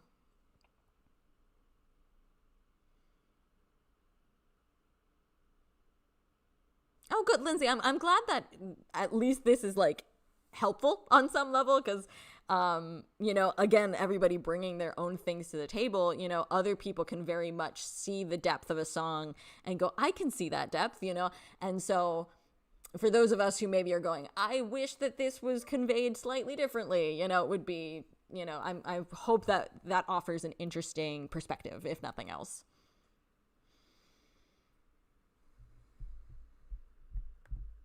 And they're like you said, Hitchhiker Hobbit, there are definitely some elements of the production that just aren't it for me. But for me, it's definitely more of a substance thing. Like, a lot of people have said, oh, just give it some time, I'm sure it'll grow on you. And it's like, it might, but like the lyrics for me are always still gonna be something that I'm kind of like, I don't know if this is quite for me. And that doesn't mean it's bad, it just means it's not for me. Something that I do, just to kind of add to the other side of that, though, because I am a big believer, like, hey, if it's not for you, you don't have to interact with that. I do feel like sometimes that can also be weaponized to try and dismiss people, of trying to say, well, clearly it's not for you, so just stay out of it. And I also don't necessarily feel like that's super productive as well. So just the other end of that as well.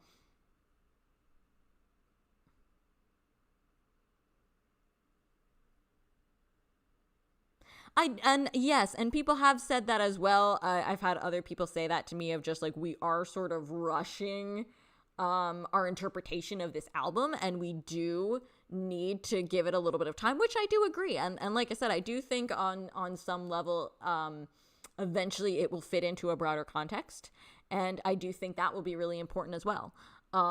We can't have the same depth of discussion as, this album has been out for 9 days. We can't have the same depth of discussion as when we analyze an album that's from 9 years ago. There's a lot more that's going to go into it, and there's a lot more that we are going to discover as we go through it.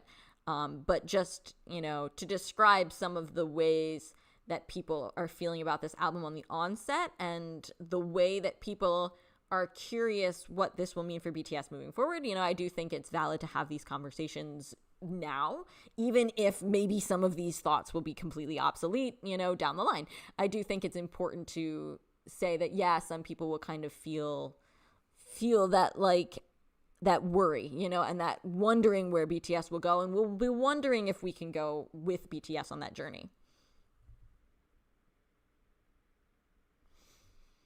Lindsay, I've kind of felt the same way too at times. Kind of like I said earlier in the stream, there are some things that I'm, even just like listening to like the scant amount of things that we've gotten from the behind the scenes of like them talking about the album with the people at Hype. I'm just, it's kind of very interesting, that some of those things don't feel like they add up to make the complete picture. So yeah, I definitely desire more context.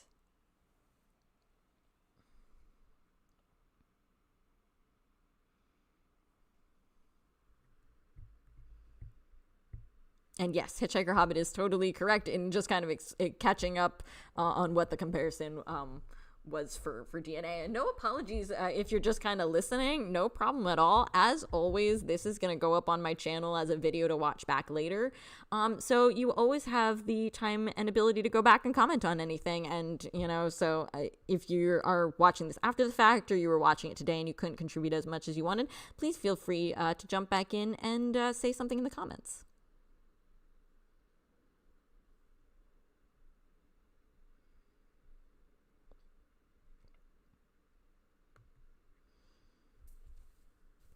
All right, so I am going to just hit a couple more slides quickly, because I figure I will be wrapping up in about the next 20 minutes or so. So I just want to go through a couple of things kind of fast. So one of the things is I wanted to talk about some of my favorite lyrics in the album, because, there are some things that I do really like, and some of these are English and some of these are not. My absolute favorite lyrics in this album do come from Into the Sun, that one in the middle of just like the broken compass of beasts and humans rebel with every breath. That whole metaphor of everything going on in Into the Sun, just, oh my gosh, love it so much. I also do like a lot of the lyrics for Aliens. I like the metaphor that they're doing there about being like aliens who come and take over, and the fact that they're different is what makes them so special. Like, there's a lot of good stuff in that one. And I do understand, or I should say, I do like some of the more kind of like army coded parts of things like One More Night and Please.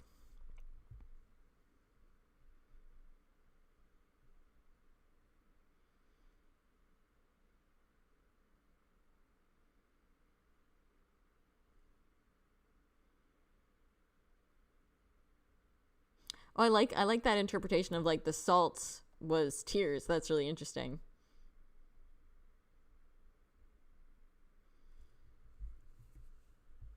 Yeah, I just the theme of aliens is very cool. I like the references that they've made to Korean history in that, and I think it's an interesting combination of like a diss track and like a very like song with historical depth. I really enjoy that, the lyrics of that one a lot. I'm pretty sure it's Yoongi's verse in Body to Body when he says, gun, knife, keyboard, put them all away. Life is short, clear out the hate. And that reminds me a lot of Hegum off of D-Day and some of like the thoughts that he's had in that album and in those songs. I really like that.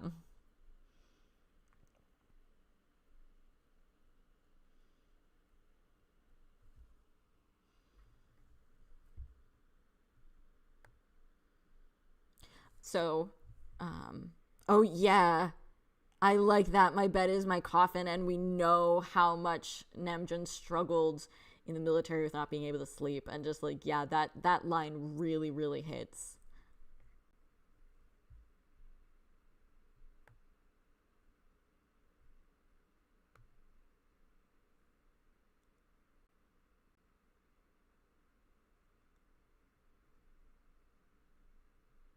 Ooh, don't feed the bears. I didn't even know that. I love that. That makes it even better. And for all of you who know me and regularly listen to me, you know that the idea of that transition between like sunset and when the sky goes fully dark is a liminal period, and you all know I love talking about liminal space.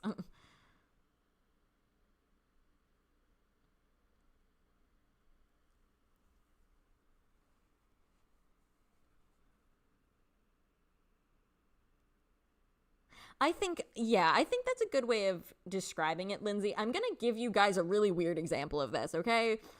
So on the BTS World soundtrack, when they did the game BTS World and they had the soundtrack for that, there is a song on that called All Night. And it's Namjoon, it's Yoongi, and it's the rapper Juice World. And Yoongi and Namjoon's verses are about working in the studio all night to work on music. And Juice World's part is more traditionally like being with somebody all night. But when you look at ARMY comments about this song, a lot of people just choose to interpret Yoongi and Namjoon's parts as also being suggestive because they are in a song with more overtly suggestive lyrics.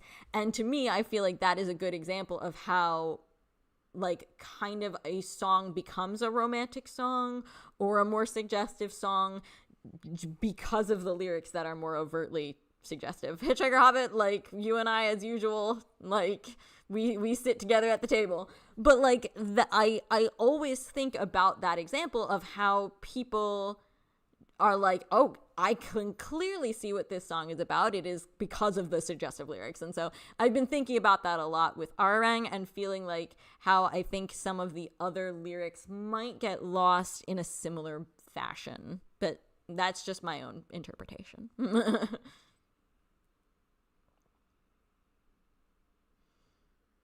And yes, Sonia, liminality. I love knowing that there was some liminality. I should have put liminality on my bingo card. I can't believe I didn't.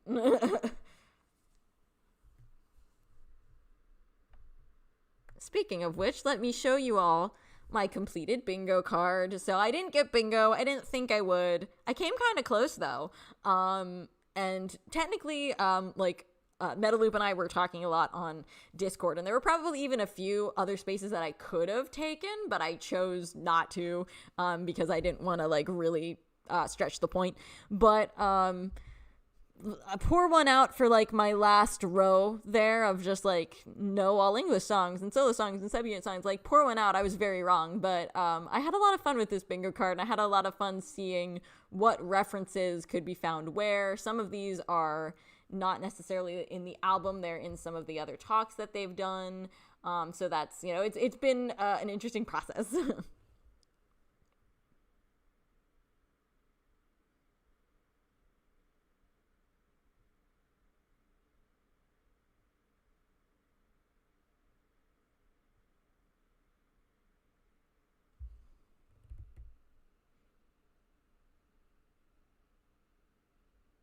Yeah, I agree with like kind of those descriptions in the chat. And I think it is great when you can have multiple interpretations of the songs like that. Like those are really cool and interesting interpretations. I love seeing those. It makes me really excited to know that Army are interpreting those songs that way.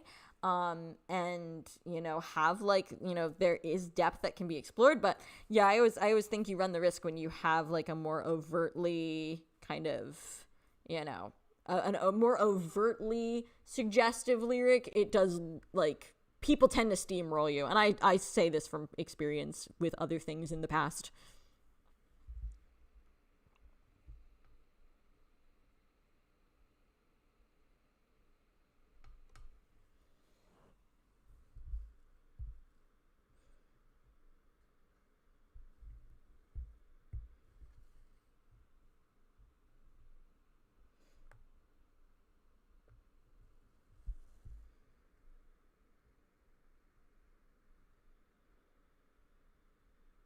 Yes, they are. Hitchhiker Hobbit, those are mine as well.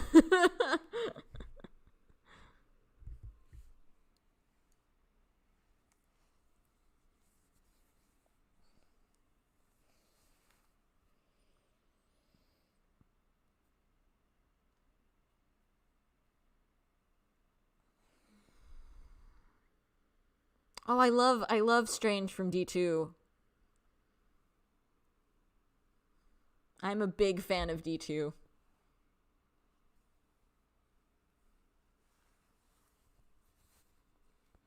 And it is interesting, the idea of being seen as animals is something that BTS has used in other songs. Yoongi has used it in a lot of his songs, but I also think of like the song "Am I Wrong" uses like the dogs and pigs metaphor. And so like even a song like Bopsay, which uses the idea of being like a bopsay, like a bird. There's like a lot of interesting references to being seen as animals in different works throughout BTS's history, and they always have a very interesting connotation.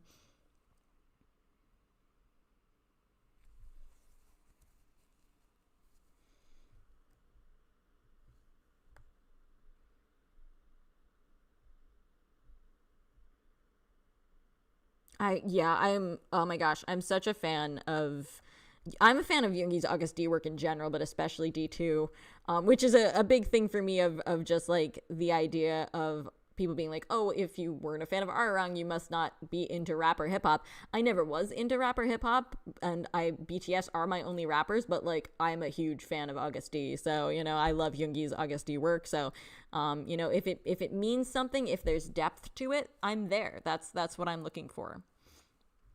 I'm going to be starting to wrap up fairly soon. I'm going to put you guys just on my be right back screen for just a minute, and then I'll be right back and we'll do some final thoughts and some wrap up.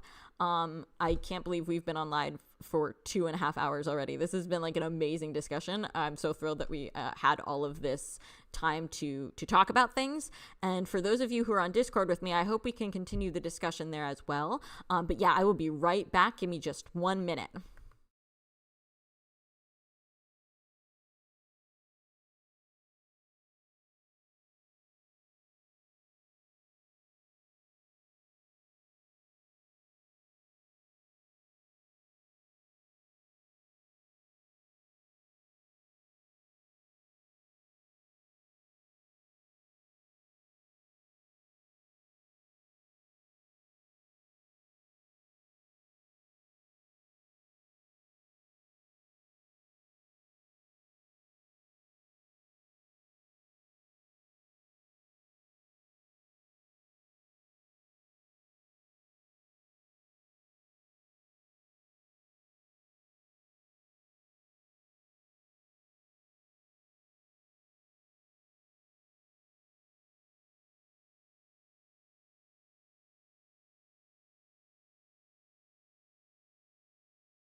I'm back. I'm just catching up on the chat that I missed. I know. I'm sorry for the 1 more hour.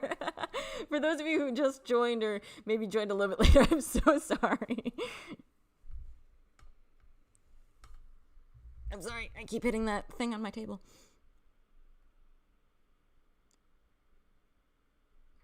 Yeah, I so agree. Talking about like D2, like the stuff, and like that is always my favorite genre of BTS music. The stuff that matters, but that nobody talks about.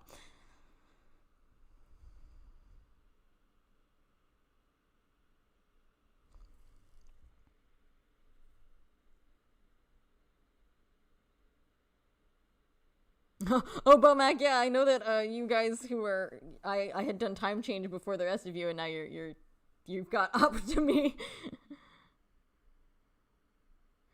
Which is funny because that's something they also say in Alien, that he says in Aliens about like being the only one who can speak English, but that's how they kill. That's their strength.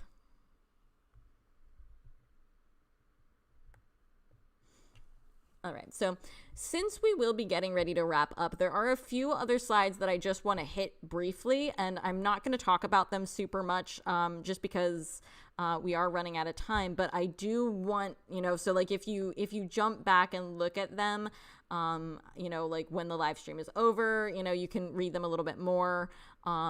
This is the slide that I was referring to when I was talking about maturity and growth. So if, you want to pause and look at that when the stream is over, this is just my thoughts and ideas about what maturity actually means, referencing things like Louder Than Bombs, Black Swan, the transition from boy in love to boy with love, and even in some of the members' more recent solo work, looking at things like J-Hope's song Stop, Yoongi's song Hagam, and Jin's song Running Wild. So I think those are very mature songs, and I wanted to kind of put my thoughts out there. Yeah, and I do agree with the chat happening too. I agree with kind of both sides of it. Yeah, and that's a really, really excellent point in a lot of things. And Namjoon is a poet at heart, so I'm sure he always wants to be able to express himself as eloquently as possible. Ooh, that's an interesting perspective too, though, of not necessarily wanting to express yourself in your mother tongue. That's really fascinating. I like that alternate perspective. Is really cool too.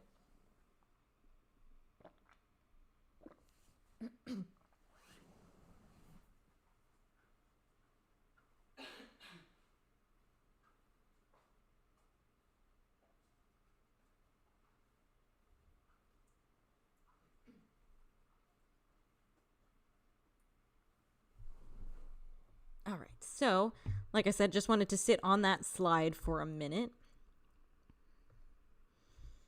I'm so sorry. Excuse me, I am so sorry. The other slide. Oh, you guys are good. This is just my own little slide about maturity and growth, which I know we don't have a tremendous amount of time to get into today, but just the thought that sometimes I think people are acting like maturity can only happen now, but maturity has been an ongoing thing that BTS has been experiencing for a while, even just in more recent projects. Oh, hi, I'm Rachel. I realized that I didn't say that in a while. It's really nice to meet you, Yukta. I'm really glad that you're here. Thank you for being here with us today and contributing to the conversation. This has been an amazing conversation, by the way, everybody. I've been loving seeing this. If any of you are newer to the channel and haven't had as much experience with us, if you like what you're experiencing here today, we do also have a Discord server. So if you'd like to join Discord with us, I know that's not everybody's thing, but if you'd like to join our Discord server, let me know and I can get you the link. Oh yeah, I'm so glad. It's important to me to have an honest conversation, but still have some positivity in it. And I just really wanted to be able to have everybody here be able to express their opinions, both, liking and disliking, both really having this resonate, having it not resonate. So I'm really glad that it could be a space for that. So, oh yeah, let me get you the link.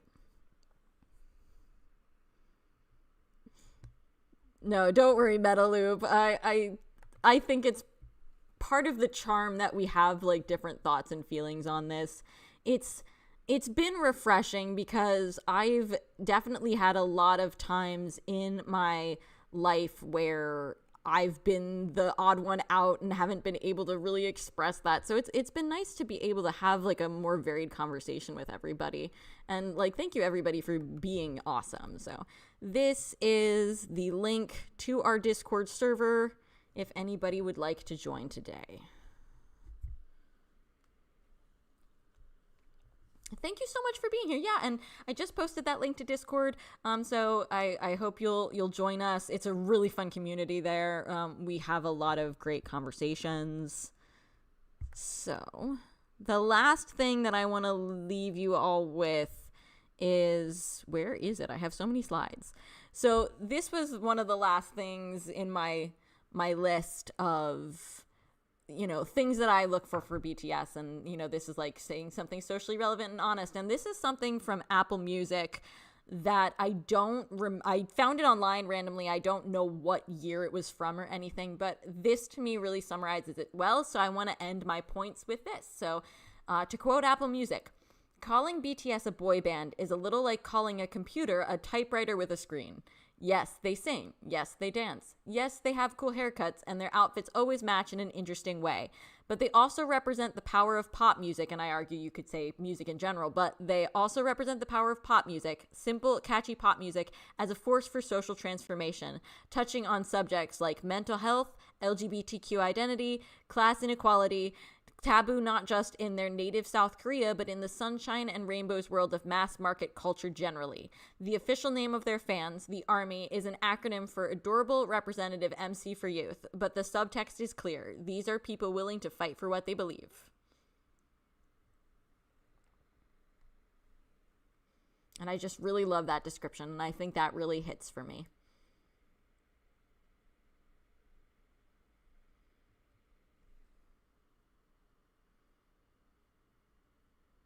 Don't feed the bears? Yeah. Communicate the uncomfortable. And it reminds me of what they would say in interviews back during the most beautiful moment in life when the BU was just starting of we tell the stories that people don't want to tell.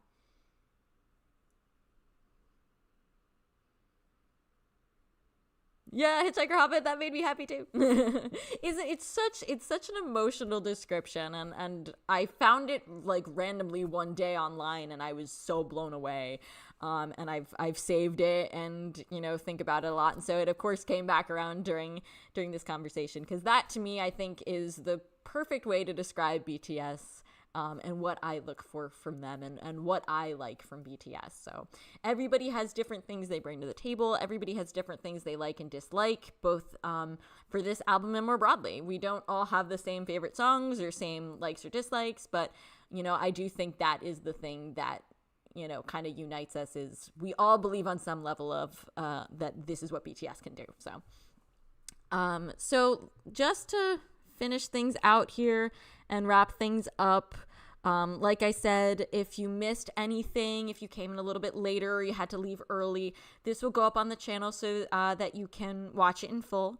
And if you have any other thoughts, either that you didn't get to express or that you're thinking as you watch it back, please leave me a comment. I read and respond to all comments. So please feel free to leave me a comment, or if you join that Discord server link that I mentioned, Hitchhiker Hobbit, I feel you there. Samesies, LOL, but not LOL, wink. But please feel free to join us and keep the conversation going. This was an amazing conversation. Whoever said 1 more hour, you're right. We legitimately could be on here for 1 more hour, but I think I would probably pass out. But thank you all so much for being as enthusiastic about talking about this as I have been, and for bringing such an interesting, energy to it. I'm so excited to see that some of you want to join Discord. That makes me so happy. Yes, you're so right, Yukta, and I've done a lot of analysis on the BU and other lives, and we've had a lot of fun talking about it, so there's so much to analyze, there's so much depth, and I hope that you all know that, just because I didn't enjoy this album, that of course doesn't mean that I'm not, I'm not an ARMY anymore or something, or I'm not going to keep talking about BTS, because of course I am, and this slide perfectly demonstrates why, there's still so much I have to say. 2 weeks, concert starts, I know, I cannot believe that we are getting BTS tour starting now, and just to pop back into my housekeeping, I'll be seeing them in Tampa at the end of April, so you won't see me a lot throughout April. Am I prepared for the Florida concert? No, I am not.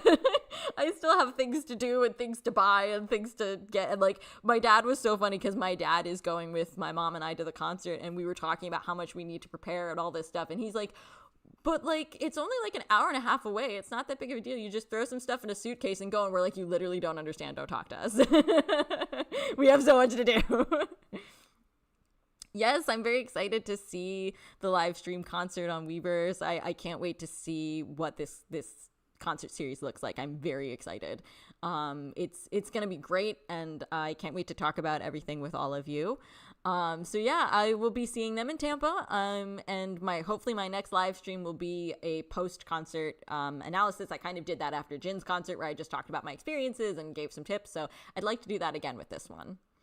Oh, you're so welcome, Sonia. Thank you for being here. Thank you all so much for, right, Javine? My dad does not understand. He's gonna learn. But thank you all so much for being here with me today, for having this great conversation. This was wonderful. I wasn't 100% sure what to expect today. And as always, you guys are the best community ever. And I can't wait to see you all again soon enough. And you might not see me on YouTube, but for those of you on Discord, you'll see me around there. And for those of you for whom Discord aren't a thing, I'll try and keep you up to date with like the community section of my channel. And I'll really look forward to seeing you again in April. So so leave me any comments if you have anything else that you want to add or that you want to ask me.